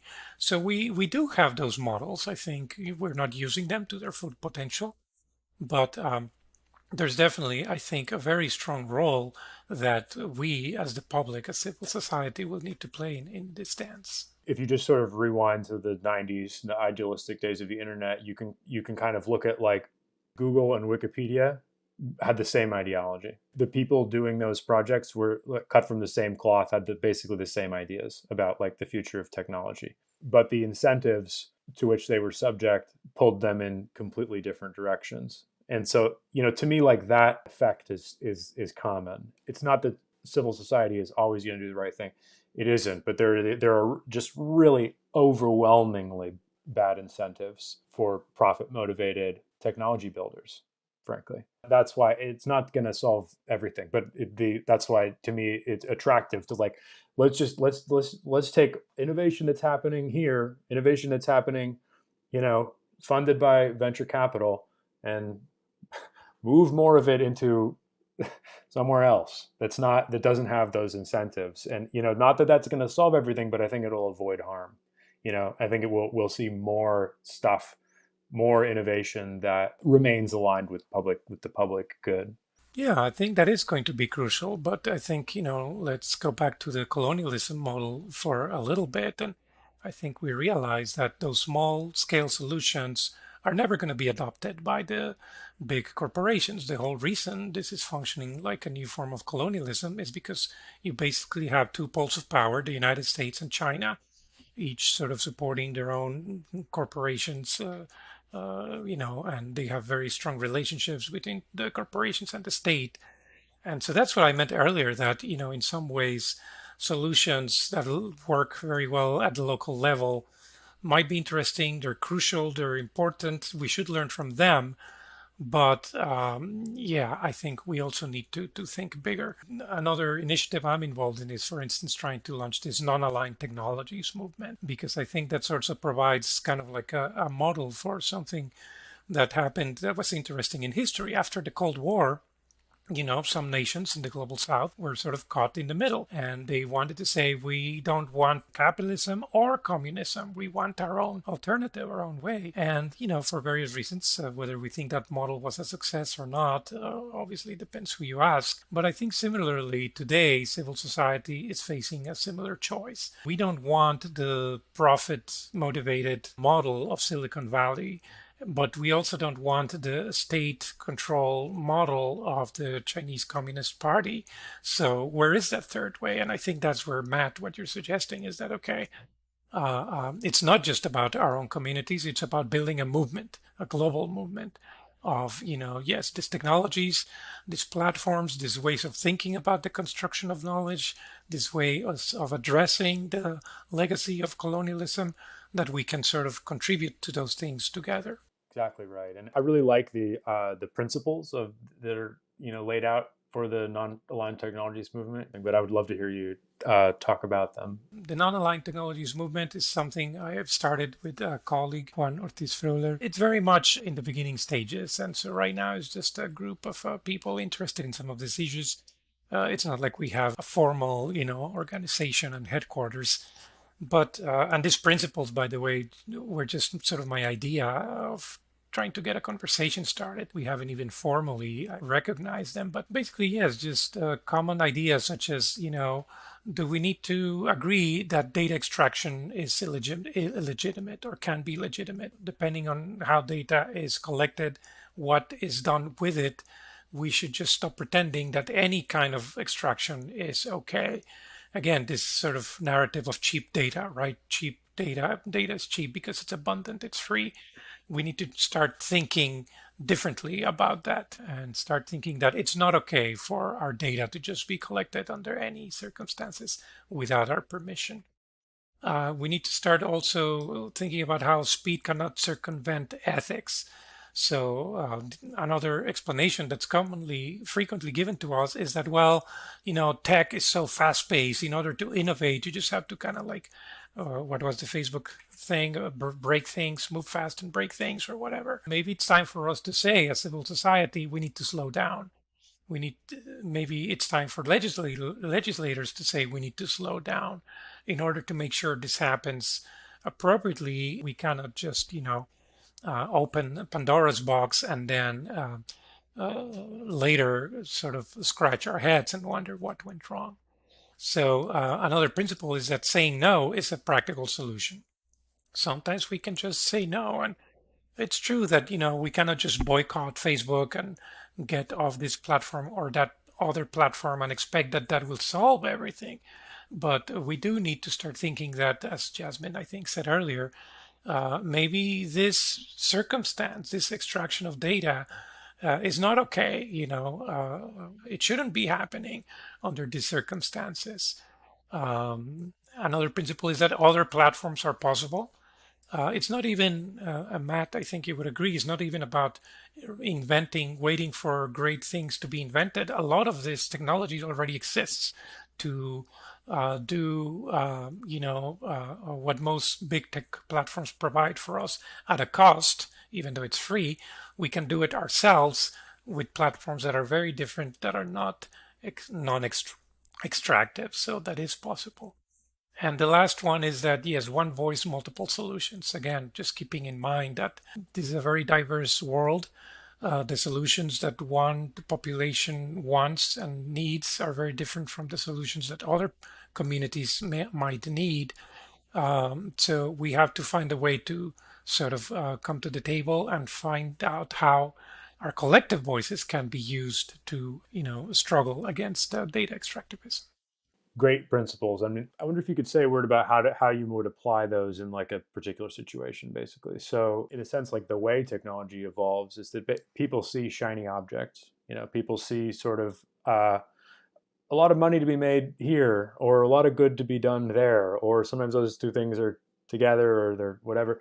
But the people see opportunities, and then they work to seize those opportunities. And that's going to keep happening. People are going to keep doing that, whether they're trying to get the public good or whether they're trying to get the private profit. People are going to keep going after the shiny object. And how do we go after the shiny object in accordance with those principles? So an example that I have in mind, which is a fairly current one, I think, is that it might be the case that some sort of massively invasive data collection process can solve some huge public problem that we all agree is a problem, like curing cancer or something like that. And so if that's the shiny object that we see, how do we pursue it or not pursue it in the right way? It's funny because we don't need to think about a hypothetical case where cancer is solved through data collection, right? I mean, we've just been through a pandemic that has transformed our world. And if we remember back, to what was happening last year, one of the first solutions that was proposed is Google and Apple invented this app. We all need to install it in our phones and start collecting data, about contact tracing, and the problem will be solved. We just need to give corporations more power to collect the data and solve this problem, and it will have certain privacy issues, so you won't even notice it. And of course, that solution didn't work out. And not just from a technological perspective, but I think from a social perspective, many people were not comfortable with that. But you're right, that speaks to that, the shiny promise of technology. It's funny also because this week we were doing the Amazon week in one of my courses, and I asked my students, is Amazon too big? And they say yes. And is Jeff Bezos too rich? And they say yes. But if they could, they would like to be Jeff Bezos, because that's what we have been trained in our society, right? That's the model. We all want to win capitalism. So I guess my solution would be we need massive investments in public education. Because, this is not going to be solved through new technologies, even legislation is going to take a while. I think the surest bet is to invest in education because we need to shape the new generations, the new minds, the new generations of activists, of legislators, of programmers who will design these technologies. We have been told, yes, we should be a computer literate society. Everyone should learn programming. We have been told in the humanities, you humanists need to be more like programmers. I think it's time to reverse that equation. Programmers need to learn their humanities. Programmers need to learn their history, their philosophy, their civics. We can only do that through education. I'm sure, Jasmine, you probably, as a fellow educator, you probably want to say something about that. Particularly in the United States, there's a movement in universities, in higher education, high schools as well, looking at the shiny object, which is artificial intelligence. It's great, and of course, we can get funding right for things, which is a huge motivating factor for particularly public schools for various reasons. And that's fine so long as we're looking at the entire picture. We don't look at the entire picture, and that's the problem. Anytime we say, okay, the bright, shiny thing, we can cure cancer, we can get better diagnoses, we can identify people who are lost or kids who are lost and who, can't verbalize who they are or who their parents are, that we can perhaps make it easier for people to get loans and take away the human biases that have caused us so much trouble, and in the criminal justice system take away the human bias that you relate to things like bail and sentencing and those kinds of things. We're not telling the whole story. We are focusing on the supposed good parts, but taking away the fact that there are some negative implications as well, and that again, this is all a system. Nothing just happens. Nothing like machines don't just work. Machines are not unbiased. Machines are based on and survive in systems, and those systems always have the fingerprint of the creators on them. So if we're talking about what we should be teaching students K through 12 as well as our higher education students, we should be telling them to think about the larger picture. And that requires, as Ulysses is talking about, you need to look at things outside of the scope of building things, but looking at what does it mean to build things and plop that thing in the middle of a system that is already oppressive or that already has negative implications. And what does that thing do? Does it amplify or does it mitigate? But also, who does it impact? So we're saying we're going to be like problem solvers. Machine learning, artificial intelligence is a problem solving tool. Great. What problem is it solving? But also, are you creating problems for other people? And also, who is it touching? Who are all of the people that it could possibly touch? And will they all get a positive impact? Or, are we just reifying some of these old habits over and over again? So critical thinking, so not just, digital thinking or computer thinking or computational thinking is important. We're talking about critical thinking is important. We've been having a problem with that for a long time in education because we've taken away the requirement that you understand how people live, who people are, how we, create values. What is a value? What is society and how does it function? And what is outside of the scope of my experience, but still has implications for how things work and what it means to several different other kinds of people. So, yeah. Anything with the word critical is not very welcome in curriculums these days, though, Jasmine. So just maybe we can come up with a different word. It was a huge, huge pleasure to speak with you both today. Thank you so much.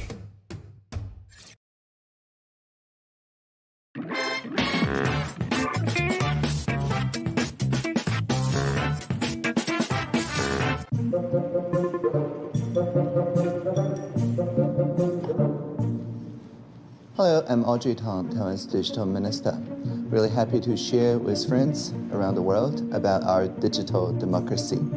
Now, it's rare to hear those two words mixing together because democracy is an ancient concept that goes back to the ancient Athens, but digital is much more recent. But in Taiwan, the internet and democracy began literally at the same year. To me, democracy means working with the people, not just for the people. And digital democracy is a way for us to transcend the time and space boundaries so people around the globe in different time zones can also make decisions together.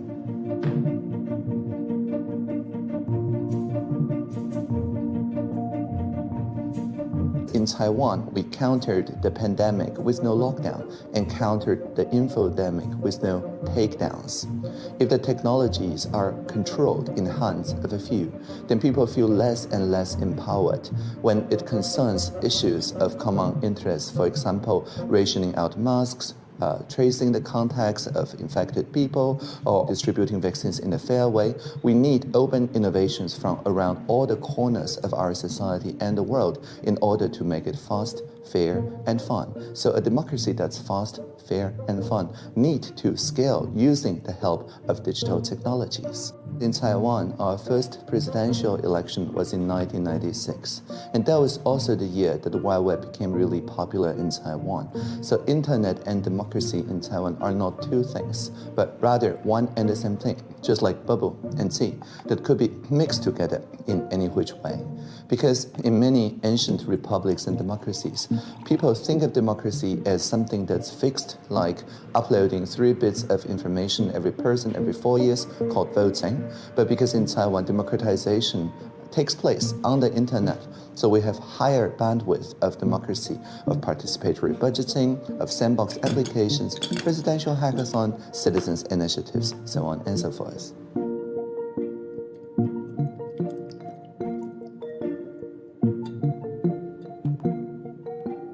I believe that bubble tea represents the spirit of open innovation. It could be white tapioca ball, black tapioca ball, it could be red tea, it could be any kind of tea really.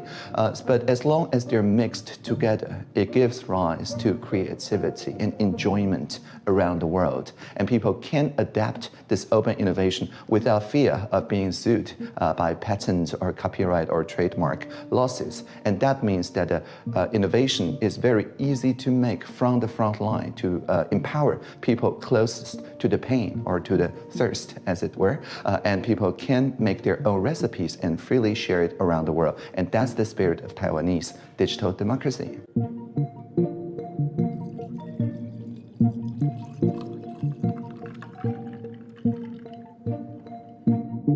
When I was a child, Taiwan was still under the martial law.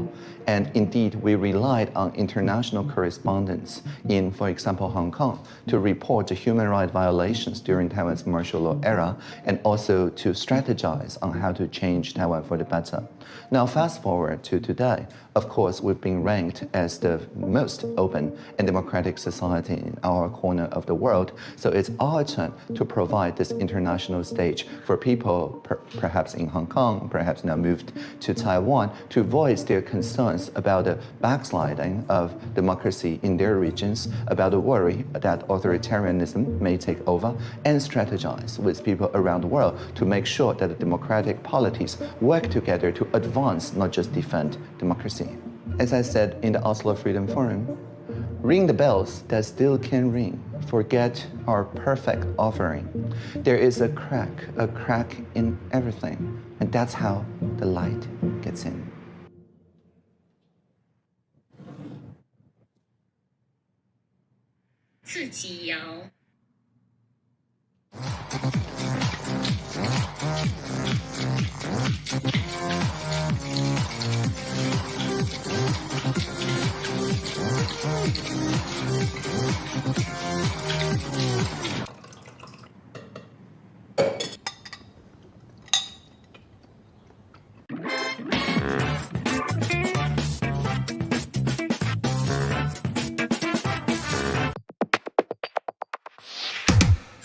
As we've seen today, the issues facing the data economy are vast and dizzyingly complex. but are necessary to solve for a functioning democracy.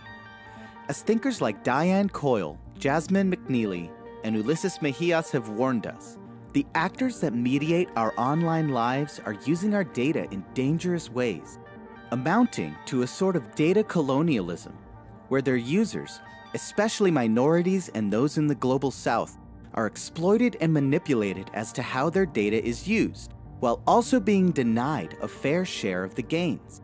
But again, there are brilliant leaders and organizations made up of people from around the world working to address these issues and incorporating radical social technologies like quadratic voting to restore data dignity and create disintermediated platforms which they own and govern themselves. We thank you again for watching, and we hope that you'll join us and the people we've highlighted at this conference as we believe that a radically egalitarian and participatory future is within reach. This is RadicalxChange, and this is a new era of democracy.